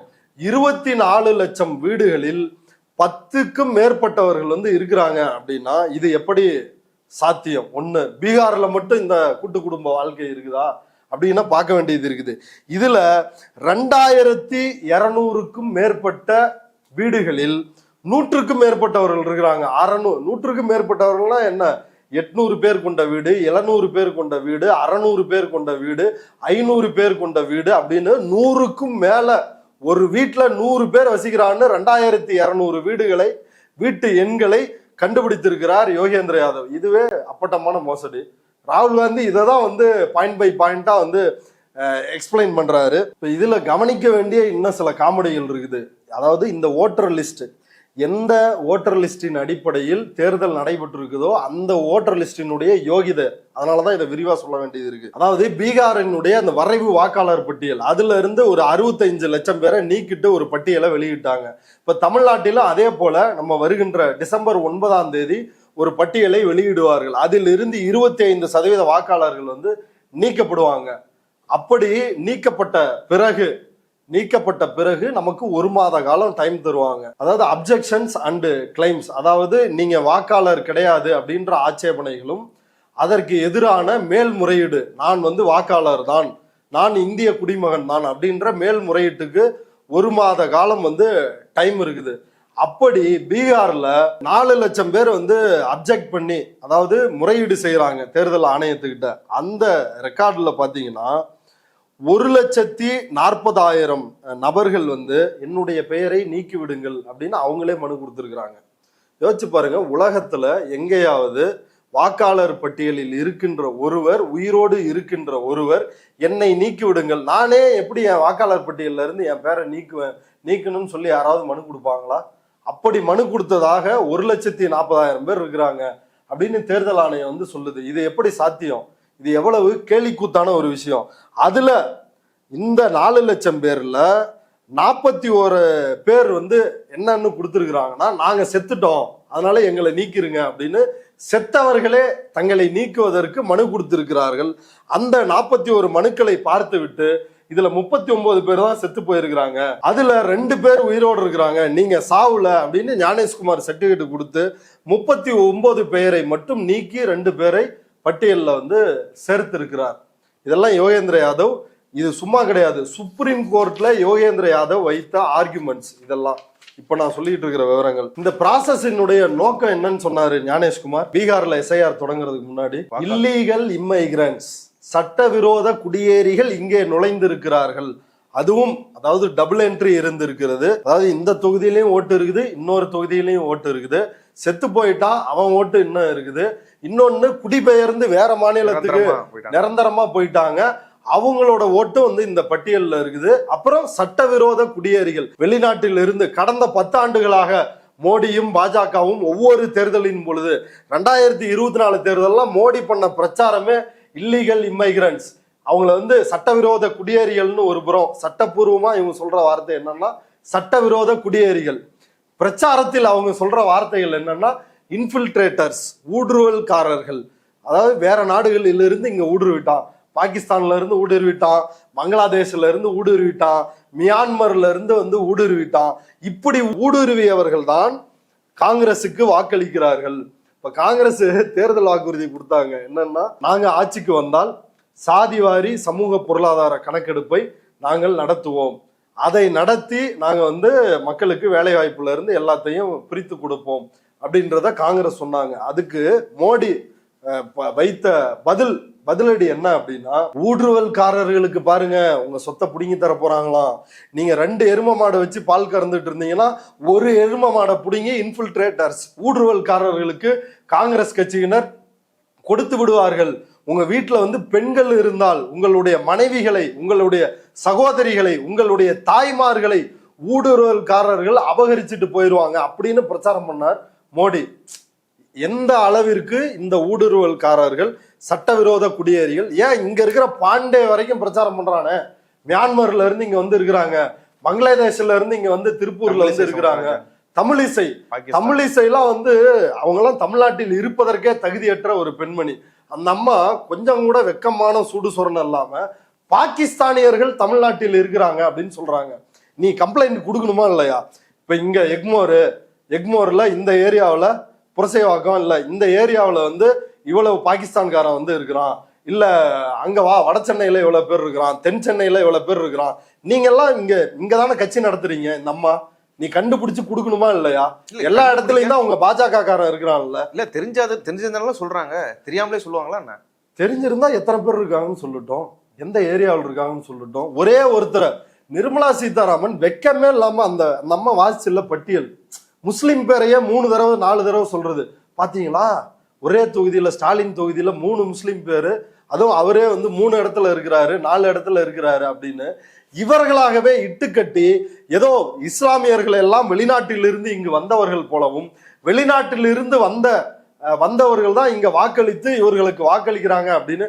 அதாவது அவங்களோட நோக்கம் ஒண்ணும் இல்லைங்க, முஸ்லீம் ஆன்டி பிஜேபியா யாரெல்லாம் இருக்கிறானோ அவன் ஓட்டெல்லாம் பிடுங்கி விடுறது. அதுதான், அதுக்குதான் அவங்க இன்ஃபில்ட்ரேட்டர்ஸ், ஊடுருவல்காரர்கள், சட்டவிரோத குடியேறிகள் அப்படி இப்படின்னு அவங்க தலையை சுத்தி மூக்க தொடுறாங்க. இப்ப இந்த கேள்விக்கு விடையை வந்து ஞானேஷ்குமார் சொல்லிருக்கணும்ல. இதனாலதான் பட்டியல் அசுத்தமாகி விட்டது, வாக்காளர் பட்டியல். அதை தூய்மைப்படுத்துவது, அதனுடைய புனிதத்தன்மையை காப்பதுதான் என்னோட வேலை, அதை சக்சஸ்ஃபுல்லா பீகார்ல பண்ணிட்டேன் அப்படின்னு ஞானேஷ்குமார் சொல்றாரு. அந்த ஞானேஷ்குமார் சட்டவிரோதமாக எவ்வளவு பேர் ஊடுருவினாங்க, அன்அபிஷியலா ஒரு மீட்டிங் நடக்குது, அதுல ஞானேஷ்குமார் சொன்னது என்னன்னா 20% பேர் ஊடுருவல்காரர்கள் பீகார் வாக்காளர் பட்டியலில் இருக்கிறாங்க, சட்டவிரோத குடியேறிகள், அவங்கள கண்டுபிடிச்சு நீக்கணும்னாரு. எவ்வளவு? 13 கோடி மக்கள் தொகை, அதுல 20% பேர் இருக்கிறாங்க அப்படின்னாங்க. அப்ப எந்த அளவுக்கு இருந்திருக்கணும்? கோடி கணக்குல ஊடுருவல்காரர்கள் வந்து இருந்திருக்கணும், வெளிநாட்டுல இருந்து, மியான்மர், பங்களாதேஷ், இங்க இருந்து வந்த முஸ்லீம்லாம். ஆனா ஞானேஷ்குமார் வெளியிட்ட அந்த ஃபைனல் பட்டியலை அனலைஸ் பண்ணி ஒரு மிகப்பெரிய ஜோக்கை வந்து அம்பலப்படுத்தி இருக்கிறாரு யோகேந்திர யாதவ். அதுல என்ன அப்படின்னா, இதுல இந்த இல்லீகல் இம்மைகிரண்ட், சட்டவிரோத குடியேறிகள் எவ்வளவு அப்படின்றத இந்த அப்ஜெக்ஷன்ஸ், அதாவது அந்த 1 மாத காலத்தில் வரும் இல்லைங்களா ஆட்சேபனைகள், அந்த ஆட்சேபனை காலத்துல வந்த புகார்கள், அந்த புகார்கள் எவ்வளவுனா 1087 பேர், அதாவது 7,89,00,000 வாக்காளர்களில் 20% பேர் வெளிநாட்டினர் என்று ஞானேஷ்குமார் வந்து, எந்த ஞானேஷ்குமார் சொன்னாரோ. ஆனா எவ்வளவு வந்திருக்குது அப்ஜெக்ஷன்ஸ் அப்படின்னா, புகார்கள் 1087 புகார்கள் தான் வந்திருக்குது. இது 7,89,00,000 வாக்காளர்களில் இது 1% கூட கிடையாது, 0.015% தான் இந்த சதவீதம், இந்த 1087 பேர். சரி, இந்த 1087 பேருமே சட்டவிரோத குடியேறிகளா அப்படின்னு பார்த்தா, இந்த 1087 பேரில் 779 பேர் வந்து நாங்களே சிட்டிசன் கிடையாதுங்க, அதனால எங்களை நீக்கிருங்க அப்படின்னு அவங்களே வந்து மனு போட்டிருக்கிறாங்க. சட்டவிரோதமாக ஒருத்தன் வந்து குடியேறானா அவனே வந்து அரசாங்கத்துக்கிட்ட அவன் 2 விஷயம் வந்து செய்வான். ஒண்ணு, என்ன சிட்டிசன் ஆக்குன்னு மனு கொடுக்கணும், இல்லை அப்படின்னா தெரியாம திருட்டுத்தனமா நாட்டுல இருக்கணும். ஆனா இந்த 2 பாசிபிலிட்டிலுமே இல்லாம 3வது, அதாவது எதிர்பாராததை எதிர்பாருங்கள் அப்படின்னு சமஸ் சொல்றாருல்ல, அதுதான் இது. எதிர்பாராததை எதிர்பார்த்து 3வது ஒரு ஆப்ஷன் என்ன ஞானேஷ்குமார் கொடுத்திருக்கிறாருன்னா, இந்த 1087 பேரில் 789 பேர் வந்து நாங்க எல்லாரும் ஃபாரினர்ஸுங்க, நாங்கெல்லாம் வெளிநாட்டுல இருந்து வந்து இங்க சட்டவிரோதமா ஊடுருவி இருக்கிறோம் அப்படின்னு அவங்களே வந்து மனு கொடுத்துருக்காங்க, எங்களெல்லாம் நீக்கிருங்க அப்படின்னு. இப்ப அந்த எக்ஸாக்டான இல்லீகல் இம்மைகிரன்ட்ஸ் அப்படின்ற லிஸ்ட, அதாவது அப்ஜெக்ஷன், அதுல ஆட்சேபனையில் வந்த லிஸ்ட் தான் 1087 பேர் அப்படின்றது. அதுல 390 பேரை வந்து ஃபைனல் லிஸ்ட்ல இருந்து நீக்கி இருக்கிறாங்க. ஞானேஷ்குமாரே 20% பேர் மக்கள் தொகையில, பீகார் மக்கள் தொகையில சட்டவிரோத குடியேறிகள் வெளிநாட்டினர் இருக்கிறாங்க அப்படின்னு சொன்னாரு. ஆனால் ஞானேஷ்குமார் அதற்கான எந்த பட்டியலையும் தற்போது வரை வெளியிடலையே. வெறும் ஆட்சேபனை தெரிவிப்பதன் மூலம் அந்த கேட்டகரியில மட்டும்தான் 1087 பேர்னு கண்டுபிடிச்சு அதுல 390 பேர் தான் ஃபாரினர்ஸ் அப்படின்னு வந்து நீக்கி இருக்கிறீங்களே. மற்றவர்கள் மொத்தமா நீக்கி இருக்கிறீங்களா, அதுல எவ்வளவு பேர் ஃபாரினர்ஸ் அப்படின்ற அந்த விவரங்களை, எத்தனை பேரை ஃபாரினர்னு டெலீட் பண்ணிருக்கிறாங்க தேர்தல் ஆணையம் அப்படின்றத ஞானேஷ்குமார் வெளியிட ஒரு உத்தரவு பிறப்பிக்க வேண்டும் அப்படின்னு உச்ச நீதிமன்றத்தில் யோகேந்திர யாதவ் வாதங்களை வந்து முன் வச்சிருக்கிறாரு. அது லைவ் லாவிலையும் வந்து ரிப்போர்ட் ஆகிருக்குது. இப்போது வரை ஞானேஷ்குமார் எத்தனை பேர் சட்டவிரோத குடியேறிகள் அப்படின்னு ஒருவரினுடைய பட்டியலையும் வெளியிடவில்லை. அதுல இருந்து இவர்களுடைய நோக்கம் எப்படி போலியானது, அதாவது கற்பனையான ஒரு எதிரியை கட்டமைத்து அதன் மூலமாக பெரும்பான்மை மக்களை அச்சுறுத்தி ஒரு வேலையை செய்யறதுக்கு பேர் தான் சுருக்கமாக சொல்வதானால் பாசிசம். அதைத்தான் இதுலயும் வந்து செய்யறாங்க. அதை தேர்தலுக்கும் பயன்படுத்துகிறார்கள். இந்த எஸ்ஐஆர்ன்றது சட்டவிரோதமா எதெல்லாம் ஓட்டு திருட்டு, ஓட்டு நீக்கம், ஓட்டு சேர்ப்பு அப்படின்னு செஞ்சுட்டு இருக்கிறாங்களோ அதை சட்டப்பூர்வமாக்குவது எஸ்ஐஆர்.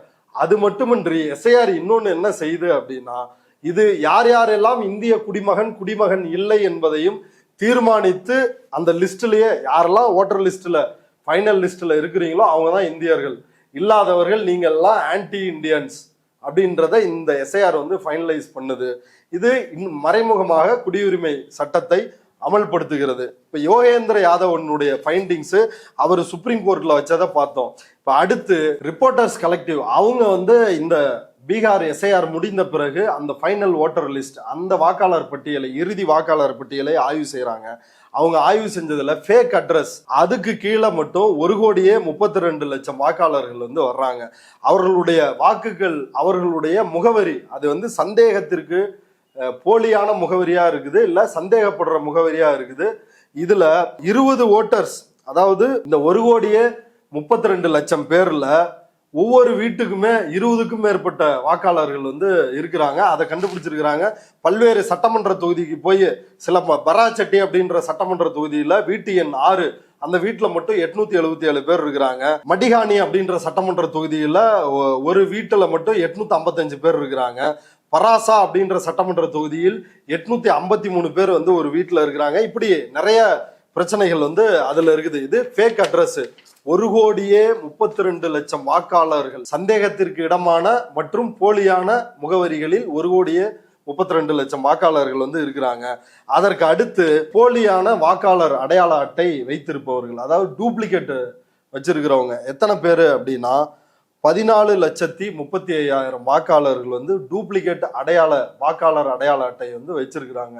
இப்போ உதாரணத்துக்கு இப்ப கரிகாலன் அப்படின்ற பேர்ல 2 அல்லது 2க்கு மேற்பட்ட வாக்காளர் அடையாள அட்டையோ, இப்ப அரவிந்த்னா உன்கிட்ட 2 இருக்கலாம், இப்ப கரிகாலன்னா என்கிட்ட 3 இருக்கலாம். அப்படி 2 அல்லது அதற்கு மேற்பட்ட அடையாள அட்டை வைத்திருப்பவர்கள் வந்து 14,00,000 பேர். இந்த போலி அட்டைகள், வாக்காளர் அடையாள அட்டை இருக்குது இல்லைங்களா, இப்ப இதுல என்னோட ஒரு ஐடியில வந்து ஏஜ் சேமா இருக்கும், இன்னொரு ஐடியில வந்து ஏஜ்ல வந்து வித்தியாசம் இருக்கும். 5 வயசுக்கு உட்பட்டு தான் வித்தியாசம் இருக்கும். மற்ற டீடைல்லாம் இதுல வந்து எனக்கு வந்து 30 வயசு அப்படின்னா அதுல 35 இருக்கலாம். இப்ப மீதி எல்லா டீட்டெயிலுமே ஒரே மாதிரி இருக்கிறது. அப்படி 14,35,000 போலி வாக்காளர் அடையாள அட்டைகள் கண்டறியப்பட்டுள்ளது. அதில் 3,40,000 வாக்காளர் அடையாள அட்டைகள் அப்படின்றது ஒரே மாதிரியே same age, same details, same address, same அப்பா, சேம் டீடைலோட 3,40,000 அடையாள அட்டைகள் வந்து கண்டறியப்பட்டிருக்குது. அப்ப இது ஒரு இமாலய ஊழல். இப்ப ஞானேஷ்குமார் பண்ண பியூரிபிகேஷனோட யோகிதை என்னன்னு பாருங்க. செத்தவர்களும் உயிரோடு இருக்கிறார்கள், அதுவும் பட்டியல்ல வந்திருக்குது. அதை நீக்கிறதுக்கு தான் ஷகனத் குமார் அப்படின்ற வார்டு கவுன்சிலர் புகார் கொடுக்கிறாரு. அது எதுவும் நீக்கப்படவில்லை. அவரே வந்து பேட்டி கொடுக்கிறாரு. I am a ward councillor and have repeatedly requested the deletion of more than 10 names from my booth. என்னோட பூத்துல இருந்து 10க்கும் மேல வந்து இப்படி பெற்றோர்கள் செத்து போயிட்டாங்க, அவங்கள நீக்கியான்னு நான் வந்து புகார் கொடுத்தேன். பிஎல்ஓ கிட்டையும் வந்து புகார் 1க்கும் மேற்பட்ட முறை வந்து கொடுத்தேன். டிராஃப்ட் லிஸ்ட்ல ப்ராப்ளம் இருக்கலாம், ஃபைனல் லிஸ்ட்ல வந்து சரியாயிரும் அப்படின்னு என்கிட்ட சொன்னாங்க. ஆனா ஃபைனல் லிஸ்ட்லயும் அதே தான் வந்திருக்குது அப்படின்னு வந்து அவர் சொல்லிருக்கிறார். இப்ப இதுதான் ஞானேஷ்குமாரினுடைய அந்த வாக்காளர் பட்டியல். ஏன் மீண்டும் மீண்டும் இவ்வளவு நேரம் வாக்காளர் பட்டியலை சொல்ல வேண்டியது இருக்குன்னா, வாக்காளர் பட்டியல்ல தான் அந்த இடத்தை உருவாக்கிக்கிறாங்க. போலி வாக்காளர்கள் எவ்வளவு பேர் ஓட்டு போடணுமோ அதுக்கேற்ற போலி வாக்காளர்கள், ஃபேக் அட்ரஸ், டோர் நம்பர் 0 இப்படியெல்லாம் போட்டு போலி வாக்காளர்களை கொண்டு வந்து வாக்களிப்பதற்கான ஸ்பேஸை வாக்காளர் பட்டியல்ல உருவாக்குறது. அதுதான் இது எல்லாமே. இப்ப உண்மையான வாக்காளர்களை எஸ்ஐஆர் மூலமாக நீக்கி விடுவது, எஸ்ஐஆர் ப்ராசஸ் பண்ணி உண்மையான வாக்காளர்களை நீக்கி விடுவது, இதன் மூலமா வந்து சேர்க்கிறது. இப்படி சேர்த்து தான் இந்த ஓட்சோரியை வந்து இவங்க அமல்படுத்தி இருக்கிறார்கள். அதுதான் பீகாரில் நடந்திருக்கிறது. அப்போ இந்த தேர்தல் ரிசல்ட்டுக்கு இந்தியா இவ்வளவு பெரும்பான்மையா ஜெயிச்சதுக்கு வெறும் இந்த எஸ்ஐஆர்ல நடந்த ஃபோர்ஜரிக்கு தான் காரணமா?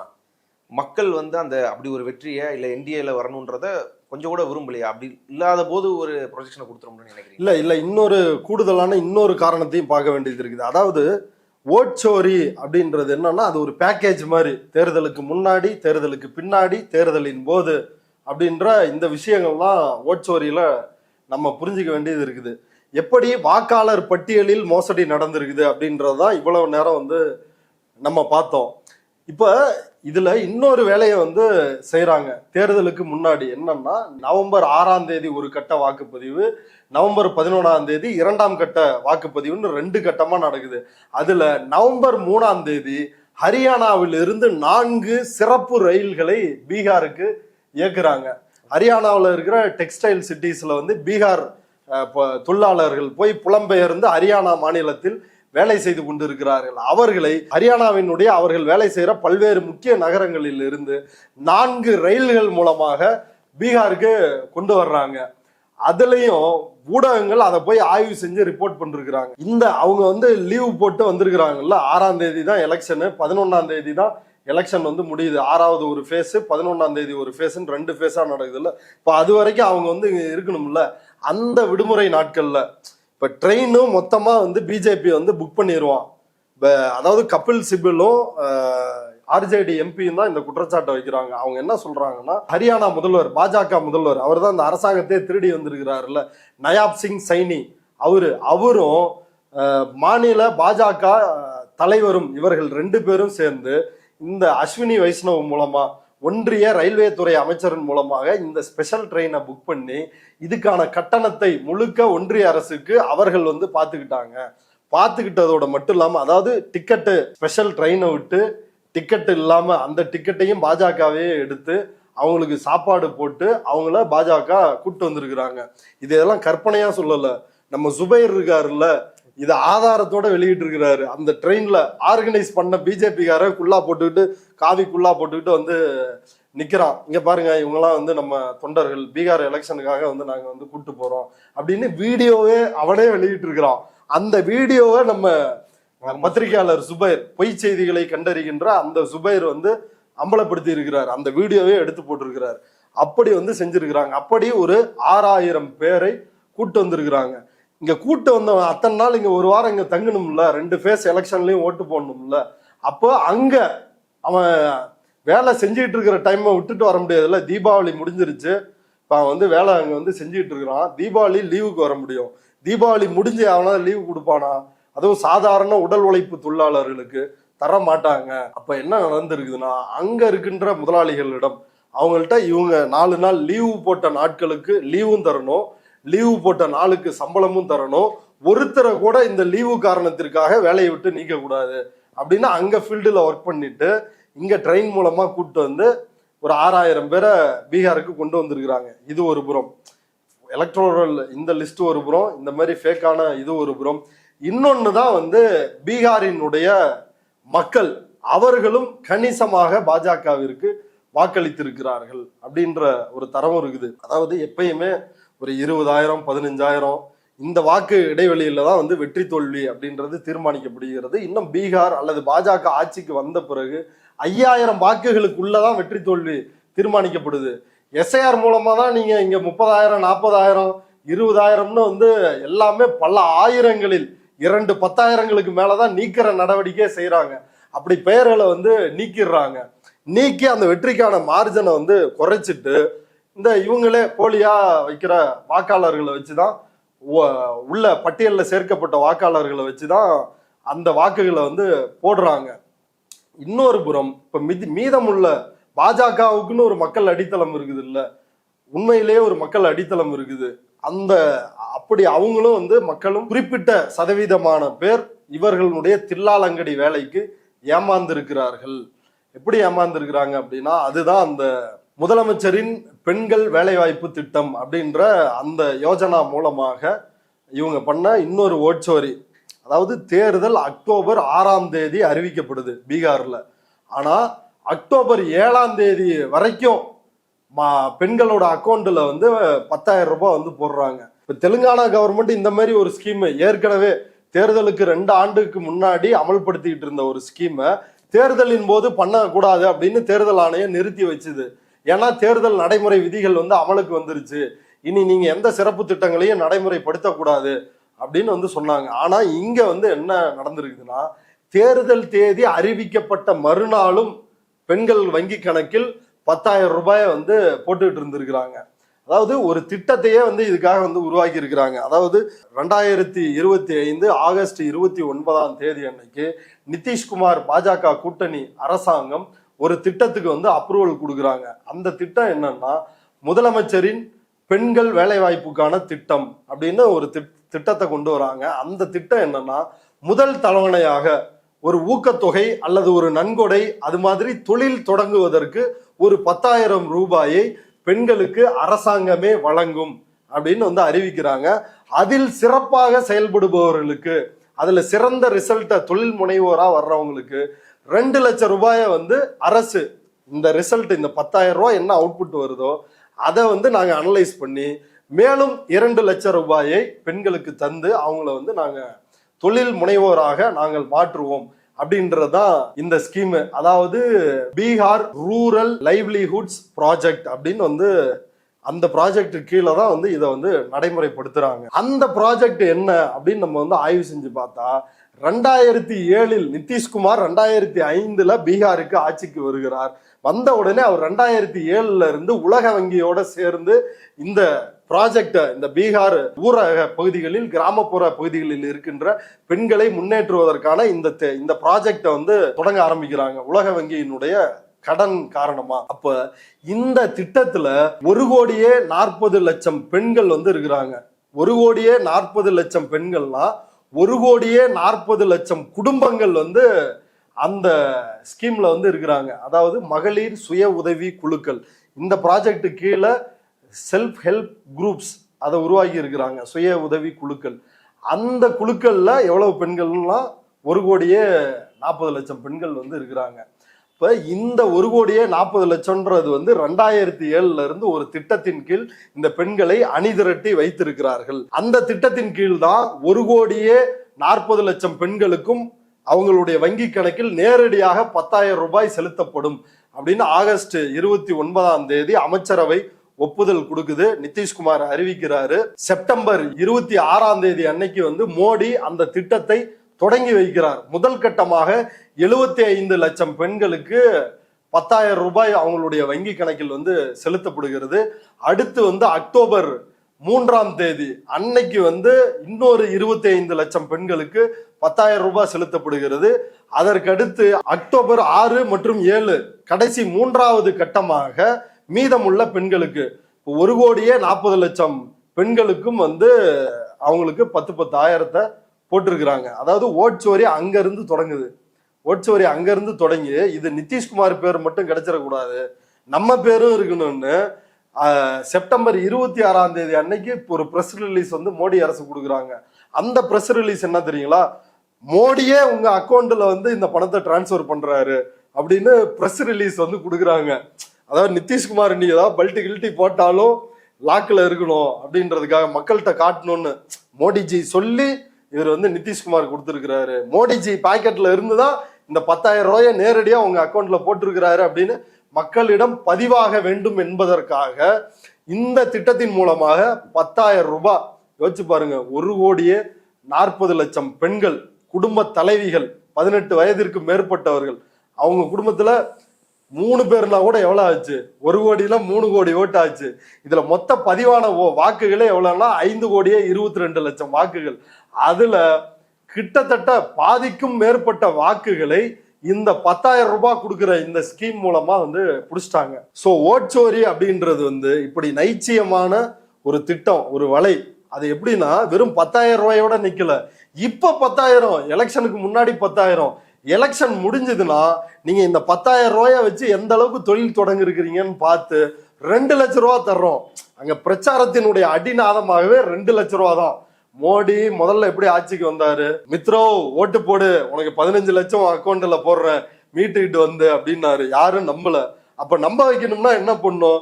ஒரு 10,000 போடுவோம், 2 லட்சத்தை திரும்ப தர்றேன்னு சொல்லுவோம் அப்படின்னு. மித்ரோ 10,000 போடுறோம், நீ எல்லாம் வந்து ஓட்ட போட்டுரு அப்படின்னு. அப்படி ஒரு கணிசமான வாக்குகளை அங்க இருந்து மக்களிடமிருந்து ஒரு ஆதரவு தளத்தை பாஜக இதன் மூலமாக பெற்று இருக்கிறது. அது மட்டுமின்றி இந்த ஜாதிய கூட்டணி பீகாரை பொறுத்த வரைக்கும் இன்னொரு மிக முக்கியமான விஷயத்தை பார்க்க வேண்டியது இருக்குது. அசோக் சிங்கால் அப்படின்ற அசாமினுடைய பாஜக அமைச்சர், அவர் வந்து ஒரு பதிவு போட்டிருக்கிறார். அதாவது காலிஃபிளவர் பயிரிட்டதற்கு பீகார் மக்கள் அப்ரூவல் கொடுத்துட்டாங்க அப்படின்னு ஒரு பதிவு போடுறாரு. மிக கொடூரமான பதிவு. 1989 பகல்பூர் அப்படின்ற மாவட்டத்தில் மிகப்பெரிய கலவரம் வந்து வெடிக்குது. அந்த கலவரத்துல லோகைன் அப்படின்ற கிராமத்தில் நூற்றுக்கணக்கான முஸ்லிம், நீங்க கூகுள் சர்ச் பண்ணாலே 116 பேர்னு காட்டுது, அதெல்லாம் கிட்டத்தட்ட 900 பேருன்றாங்க. அவ்வளவு முஸ்லிம்களை அப்ப என்னன்னா இந்த ராமருக்கு கோயில் கட்டுவோம் அப்படின்னு கலவரத்தை பல்வேறு இடங்கள்ல வந்து நடத்திட்டு இருந்தாங்க இந்தியா முழுக்க. அப்படி அதனுடைய நீட்சியாக இந்த பகல்பூர்ல இந்த லோகைன் அப்படின்ற கிராமத்தில் 116 முஸ்லிம்களை கொன்று அவங்க கொன்ன அடையாளமே தெரியக்கூடாதுன்றதுக்காக அவர்களை புதைத்து அதன் மேல வந்து இதுல காலிஃபிளவர் வந்து பயிரிட்டானுங்க. 1994 தான் மழை பெஞ்சு அந்த மண்ணெல்லாம் வந்து சரிஞ்சு மண்ணெல்லாம் கீழே இறங்கி எலும்புகள் வெளியே வந்தது. இந்த கொடூரமே அதற்கு பிறகுதான் முழுமையா வந்து வெளியே தெரிய ஆரம்பிச்சது. அந்த அளவிற்கு மிக மனிதாபிமானமே இல்லாமல் பீகாரில் 1989 இப்படி ஒரு கொடூர சம்பவம் நடந்துருச்சு. இந்த தேர்தல் வெற்றி அப்படின்றது என்ன சொல்றாங்கன்னா, அன்னைக்கு நாங்க வந்து முஸ்லிம்களை கொன்று அவங்கள அடையாளம் தெரியாமல் புதைத்து அவர்கள் மேல் நாங்க வந்து காலிஃபிளவரை பயிரிட்டோம் இல்லையா, அதற்கு எங்களுக்கு இப்பொழுது மக்கள் ஒப்புதல் தெரிவித்து விட்டார்கள் அப்படின்னு வெளிப்படையாக ஒரு இனப்படுகொலைக்கு பாஜகவினர் வந்து அழைப்பு விடுகிறாங்க. அதுல இருந்துதான் நம்ம பாலிடிக்ஸும் வந்து ஸ்டார்ட் ஆகுது. பீகார் பாலிடிக்ஸ் பாக்குறப்ப அதுல என்ன ஆகுதுன்னா, அதற்கு பிறகு ஓராண்டு கழிச்சுதான் ரத யாத்திரை வராரு அத்வானி. ரத யாத்திரை பீகாருக்குள்ள நுழையிறாரு. பீகாருக்குள் நுழைந்த உடனேயே ஏற்கனவே இப்படி ஓராண்டுக்கு முன்னாடி இப்படி ஒரு சம்பவம் நடந்திருக்குது அப்படின்னு லாலு பிரசாத் யாதவ் வந்து அத்வானியை அரெஸ்ட் பண்றாரு. நீ உள்ள வந்தா அரெஸ்ட் பண்ணுவேன்னு சொன்னாரு. அதே போல ஆர்ஜேடியினுடைய தலைவராக இருந்த லல்லு பிரசாத் யாதவ், பீகாரினுடைய சிஎம்மாக இருந்தவர், அத்வானியை வந்து அரெஸ்ட் பண்றாரு. அத்வானி தான் இந்தியா முழுக்க ரத யாத்திரையை நடத்தி மிகப்பெரிய கலவரங்களை வந்து ஏற்படுத்தியவர். அங்க இருந்துதான் பாலிடிக்ஸ் தொடங்குது. அதுல இருந்து 15 ஆண்டுகள் பீகாரை லல்லு பிரசாத் யாதவ் தான் வந்து முதலமைச்சராக இருந்த ஆட்சி செய்யறாரு. அதற்கு இடையில் அவர் மேல மாட்டு தீவன ஊழல் எல்லாம் போட்டு அவரை வந்து சிறையில வச்சு அதுக்கு ராப்ரி தேவி வந்து ஆட்சியில இருக்கிறாங்க. 2005 பாஜக நிதிஷ்குமார் கூட்டணி வைக்கிறாங்க. வச்சு ஆட்சியை கைப்பற்றுகிறார்கள். கைப்பற்றிய உடனே ஒண்ணு பெண்களுக்காக அவர் தொடங்கிய இந்த திட்டம், இன்னொரு திட்டம் அந்த ரூரல்ல இருக்கிற பெண்களை முன்னேற்றுவதற்காக அவர் தொடங்கிய ப்ராஜெக்ட் ஒண்ணு. இன்னொரு ப்ராஜெக்ட் என்ன அப்படின்னா, இடஒதுக்கீடு அப்படின்ற இன்னொரு ஆயுதத்தை நிதிஷ்குமார் வந்து கையில எடுக்கிறாரு. அதுக்கு முன்னாடி வரைக்கும் ஓபிசி அப்படின்ற ஒரே பட்டியல் இருக்குது. அதுல 30% இடஒதுக்கீடு ஓபிசி மக்களுக்கு வழங்கப்படுது. அதாவது பிற்படுத்தப்பட்ட, மிகவும் பிற்படுத்தப்பட்ட அப்படின்ற 2 பிரிவினரும் அதுக்குள்ள இருக்கிறாங்க. அதர் பேக்வர்ட் கிளாஸ் அப்படின்ற ஒரு பட்டியலுக்கு இல்ல, அதுல 30% இடஒதுக்கீடு இருக்குது. அதை இவர் ஆட்சிக்கு வந்த உடனே 130 ஜாதிகள், அதாவது யாதவ், குர்மி போன்ற உயர் சாதியினர், இவங்கெல்லாம் ஓபிசிலேயே இருக்கின்ற உயர் சாதியினர், இந்த உயர் சாதியினரால் ஒடுக்கப்படுகின்ற பிற பிற்படுத்தப்பட்ட, மிகவும் பிற்படுத்தப்பட்ட சாதியினர், அவங்கள ஐடென்டிஃபை பண்றாங்க. 130 ஜாதியினர், அவங்களோட மக்கள் தொகை வந்து பீகாரினுடைய மக்கள் தொகையில் 32% 36% மக்கள் தொகை இருக்குது. அந்த 130 ஜாதியையும் இணைத்து அவர்களுக்கு 18% ஒரு தனி கிளாஸை வந்து கிரியேட் பண்றாங்க. இபிசின்னு எக்ஸ்ட்ரீம் பேக்வர்ட் கிளாஸ் அப்படின்ற ஒரு செக்ஷனை உருவாக்கி அவர்களுக்கு 30ல் 18% இடஒதுக்கீட்டை அவர்களுக்கும் 12% இடஒதுக்கீட்டை யாதவ், குர்மி போன்ற பிற்படுத்தப்பட்ட சாதியிலேயே உயர் சாதி சூத்திரர்களுக்கு அந்த இடஒதுக்கீட்டை வந்து ஸ்பிளிட் பண்றாரு. ஸ்பிளிட் பண்ணது 2005-6லயே அது நடந்துருது. 2023ல வந்து என்ன பண்றாப்ல அப்படின்னா சாதிவாரி கணக்கெடுப்பை நடத்தி இதை எல்லாத்தையும் வந்து இன்க்ரீஸ் பண்றாரு. தலித் மக்கள், எக்ஸ்ட்ரீம்லி பேக்வர்ட் கிளாஸ், ஓபிசி இவங்க எல்லாருக்குமே இன்க்ரீஸ் பண்றாரு. 12% இருந்த இந்த யாதவ், குர்மி இது மாதிரியான ஓபிசிகளுக்கு வந்து 18%, 18% இருந்த இபிசிக்கு வந்து 25% இடஒதுக்கீடு. அப்புறம் இதெல்லாம் சேர்த்து, அதாவது எஸ்சி, எஸ்டி, ஓபிசி, இபிசி இதெல்லாம் சேர்த்து ஒரு 65%. இது இல்லாம இடபிள்யூஎஸ் இருக்கிறாங்களே, எக்கனாமிக்கலி 8 லட்சம் சம்பாதித்தும் ஏழைகள், அவங்களுக்கு ஒரு 10% இடஒதுக்கீடு ஒன்றிய அரசு கொடுத்துச்சு. அதுவும் அங்க அமல்படுத்தி இருக்கிறாங்க. மொத்தம் 75% இடஒதுக்கீடா ஆயிருது. 65% இந்த புதிய திருத்தங்கள். ஏற்கனவே இடபிள்யூஎஸ்க்கான 10, இதுவும் சேர்ந்து 75 ஆயிருது. 75 கோர்ட் வந்து ஸ்ட்ரைக் பண்ணிருது. சுப்ரீம் கோர்ட்டும் போய் அது அந்த உயர் நீதிமன்ற ஆர்டரை வந்து நாங்க ரத்து பண்ண முடியாது, அதனால் பழைய இடஒதுக்கீடே செல்லும் அப்படின்னு புதிய அவர் கொண்டு வந்து அமெண்ட்மெண்ட்டை நிறுத்துறாங்க. அதுலயும் இபிசி செக்ஷனை திரும்பவும் 18ல இருந்து 25 நிதிஷ்குமார் வந்து உயர்த்துறாரு. இப்ப நான் ஏற்கனவே குறிப்பிட்டது போல இந்த எக்ஸ்ட்ரீம் பேக்வர்ட் கிளாஸ் என்று சொல்லப்படுகின்ற இந்த 130 சாதியினர், இவர்கள் 32ல இருந்து 36%. இவர்களை ஒடுக்குகின்ற சாதியை சார்ந்தவர் தான் குர்மி, அவர் தான் நிதிஷ்குமார். அவர் வந்து தங்களால் ஒடுக்கப்படுகின்ற அல்லது இந்த படிநிலையில் தங்களுக்கு அடுத்த நிலையில் இருக்கின்ற சூத்திர சாதியினருக்கு இடஒதுக்கீட்டை உறுதிப்படுத்துகிறார். 1. 2வது, பெண்களுக்கு 30% இந்த இடஒதுக்கீடு இருக்குது இல்ல, இதுல அரிசாண்டலா 30% இடஒதுக்கீடு வந்து கொடுக்கிறாரு. பெண்கள் இந்தந்த ஜாதியில இருந்து வந்தா அவங்களுக்கு முன்னுரிமை. அடுத்து 50% பெண்களுக்கு அரசியலில் இடஒதுக்கீட்டை நிதிஷ் வந்து கொடுக்கிறாரு. இது போக பெண்களுக்கு சைக்கிள், பெண்களுக்கு இந்த சொன்ன சுய உதவி குழு, இந்த மாதிரி பல்வேறு திட்டங்களை செய்வதன் மூலமாக, இப்படி இடஒதுக்கீட்டை கொடுப்பதன் மூலமாக கல்வி வேலை வாய்ப்பில் எக்ஸ்ட்ரீம் பிசிக்கும் அதே போல பெண்களுக்கும் இடஒதுக்கீட்டை உறுதி செய்ததன் வாயிலாக பெரும் அளவிலான மிகவும் பின்தங்கிய சாதியை சார்ந்தவர்கள் அதிக அளவு அரசியல் பங்கேற்கவும் வர்றாங்க. வேலை வாய்ப்பு, கல்வியில வந்து அவங்களுக்கான வாய்ப்புகள் வந்து கிடைக்குது. அவங்க எல்லாரும் நிதிஷ்குமாரை தங்களினுடைய ஆபத் பாண்டவனா வந்து நினைக்கிறாங்க, தங்களை காக்க வந்தவரா. அதே போல லாலு ராஷ்டிரிய ஜனதா தளத்துக்கு என்ன பிரச்சனை அப்படின்னா, அவங்க வந்து யாதவ், முஸ்லிம்ஸ், அப்புறம் அதர் பேக்வர்ட் கிளாஸ் ஓட்ஸும் வந்து அவங்களுக்கு இருக்குது. ஆனா யாதவோட டாமினன்ஸ் வந்து மற்ற மிகவும் பிற்படுத்தப்பட்ட சாதிகள் மேல இருக்குது அப்படின்னு அந்த சாதிகள் வந்து ஃபீல் பண்றாங்க. அப்படித்தான் சாதிய சிஸ்டத்துல இருக்கவும் முடியும். அப்படி இருப்பதனால் அவர்கள் இந்த தலைமையை, லாலு, தேஜஸ்வி யாதவ் அப்படின்ற இந்த தலைமையை விட நிதிஷ்குமாரை விரும்பியதற்கு காரணம் என்னன்னா இந்த காரணம் தான். ஸோ இதனாலதான் இவங்களால கன்வெர்ட் பண்ண முடியல. இந்த ஃபேக்டரும் இருக்குது. இந்த ஃபேக்டர் எல்லாம் போன தேர்தலில் உடஞ்சிருக்குது. ஆனா இது ஒரு குறைந்தபட்ச ஒரு மக்கள் ஆதரவு தளம் எங்கிருந்து நிதிஷ்க்கு வருது அப்படின்றத நம்ம புரிஞ்சுக்கணுன்றதுக்காக தான் இதை வந்து விளக்குறோம். இப்ப இப்படித்தான் வந்து அங்க பெண்கள் மற்றும் எக்ஸ்ட்ரீம்லி பேக்வர்ட் கிளாஸ் இவர்களுடைய வாக்குகளை கையில் வைத்துக் கொண்டு இந்த ஆட்டத்தை ஆடுகிறார்கள். இப்ப இந்த கூட்டணியிலே தான் பிஜேபி இருக்குது. அது 10% அப்பர் கேஸ்ட வந்து அது வந்து பார்ப்பன, பனியா, சத்திரிய சாதிகளை அவங்க எல்லாம் எப்பயுமே பிஜேபி தான் ஓட்டு போடுவாங்க. அந்த வாக்கு எக்ஸ்ட்ரீம்லி பேக்வேர்டு வாக்கு. இது போக தலித்துகள் அவர்களுடைய வாக்குகளை திருடணும்னா யார் வேணும்? அங்க 2 பட்டியல் பிரிவுக்குள்ளேயே இப்ப வந்து பறையர், அருந்ததியர்னு 2 இடஒதுக்கீடு வந்து இருக்குல்ல தமிழ்நாட்டுல. அந்த மாதிரி அங்க வந்து இந்த பஸ்வான் அவங்க, இன்னொரு பக்கம் மஞ்சி அப்படின்ற இன்னொரு சாதியினர். இப்ப ராம்விலாஸ் பஸ்வான் பையன் சிராக் பஸ்வான் அவருடைய கடமையை, வரலாற்று கடமையை ஆற்றிருக்கிறாரு. 28 சீட்டுல 19 ஜெயிச்சு கொடுத்துருக்கிறாரு. அதே போல இந்த ஜித்தன் ராம் மஞ்சி கட்சி இவங்களும் வந்து 6 சீட்டு கொடுத்தா அதுல 5ஓ 4ஓ வந்து ஜெயிச்சு கொடுத்துருக்குறாங்க. அப்ப ஒரு சாதிய கால்குலேஷன், அதாவது பார்ப்பன, பனியா, சத்திரிய சாதியினர் பாஜகவுக்கு வாக்களிக்கிறாங்க. அதே போல வந்து பிற்படுத்தப்பட்ட சாதியில வந்து குர்மி, அந்த சாதி தான் வந்து நிதிஷ்குமாரோட சாதி. நிதிஷ்குமாருக்கு வந்து அந்த வாக்குகள் வந்து விழுது. அதே போல பிற்படுத்தப்பட்ட சூத்திரர்களே பிற்படுத்தப்பட்ட சூத்திரர்கள், மிகவும் பிற்படுத்தப்பட்ட சூத்திரர்கள், அவர்களுடைய வாக்கு வந்து நிதிஷ்குமாருக்கு வந்து இருக்குது.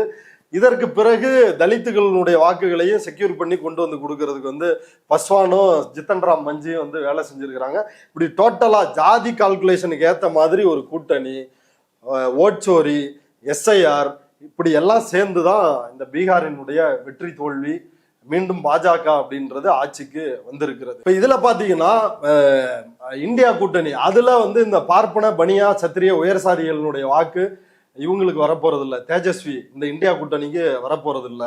யாதவ் முஸ்லீம் வாக்குகள் வந்து வந்திருக்கும். யாதவையும் முஸ்லீமையும் குறி வச்சு SIRல வந்து நீக்கி இருக்கிறாங்க. எக்ஸ்ட்ரீம் பேக்வர்டு கிளாஸை வந்து 10,000 ரூபா கொடுத்து மொத்தமா வந்து இவர் வந்து கவர் பண்ணிட்டாரு நிதிஷ். அதே போல தலித் ஓட்லயும் வந்து மெஜாரிட்டி வாக்குகளை அவர்கள் பிரித்தெடுத்துக்கிறாங்க, மைனாரிட்டி வாக்குகள் தான் வந்து இவங்களுக்கு வருது.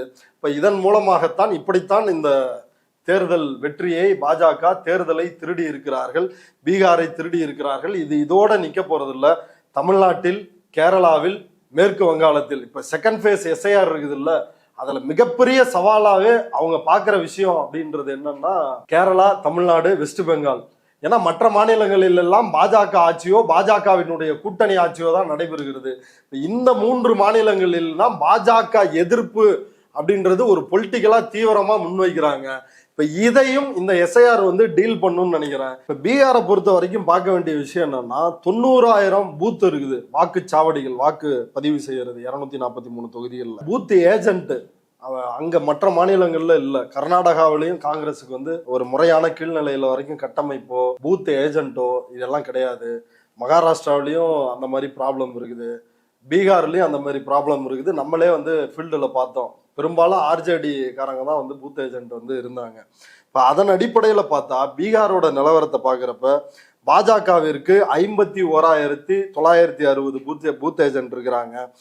ராஷ்டிரிய ஜனதா தளம் லல்லு பிரசாத் யாதவ் அவங்க கட்சிக்கு 47,000 பூத் ஏஜென்ட், நிதிஷ்குமார் கட்சிக்கு 27,000 பூத் ஏஜென்ட், காங்கிரஸுக்கு 8,500 பூத் ஏஜென்ட், மற்றவங்க எல்லாம் வந்து 1000-1000க்குள்ளதான் மற்ற கட்சிகளுக்கு எல்லாம் இருக்குது. அப்ப பூத் ஏஜென்ட்ஸ் இல்லாததும் ஓட்சோரிக்கு ஒரு மிக முக்கியமான காரணமாக பார்க்கப்படுகிறது. தமிழ்நாடுல வந்து 100% பூத் ஏஜென்ட் வந்து ADMK கிட்டையும் இருக்குது, DMK கிட்டையும் இருக்குது, பகுதி அளவுல DMDK கிட்ட, தேமுதிக கிட்ட வந்து இருக்குது.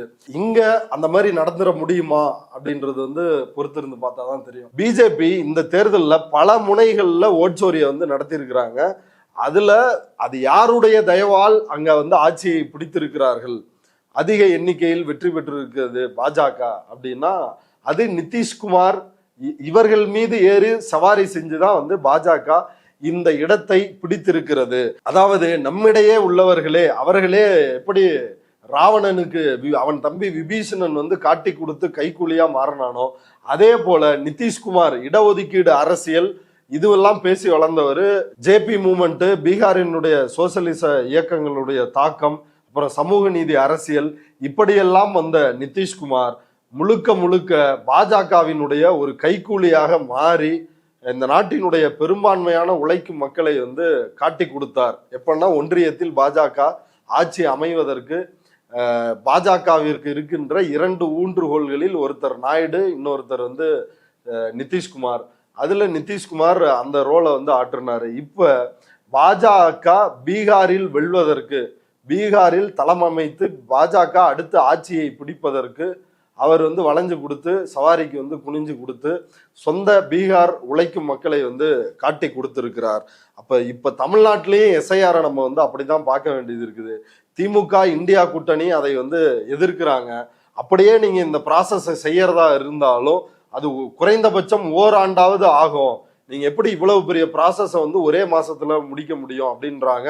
குடியுரிமையை பறிக்கின்ற அதிகாரம் வந்து உங்களுக்கு எப்படி இருக்குது அப்படின்னு இப்படியான கேள்விகளை SIRக்கு எதிராக வைக்கிறாங்க. SIRக்கு எதிராக போராட்டங்களை நடத்துகிறார்கள். ஆனா அதிமுகவினர் வந்து SIRக்கு ஆதரவா வந்து போராட்டத்தை அறிவிச்சிருக்கிறாங்க. விஜயோ SIRல் சில குளறுபடிகள் வந்து இருக்குது, அதுக்கு எதிராக நாங்க போராடுறோம் அப்படின்னு சொல்றாரு. அப்ப இந்த நிலைப்பாடே வந்து தெளிவாயிருச்சு. SIRஐ நேரடியாக எதிர்க்கின்ற தேர்தல் கட்சிகள், SIRஐ ஆதரிக்கின்ற அல்லது சில குளறுபடிகள் என்று விஜய் போல மறைமுகமாக ஆதரிக்கின்ற கட்சிகள் என்று 2 அணியாகத்தான் இருக்குது. இது 3 அணி 4 அணின்னு வந்து பார்க்க தேவையில்லை.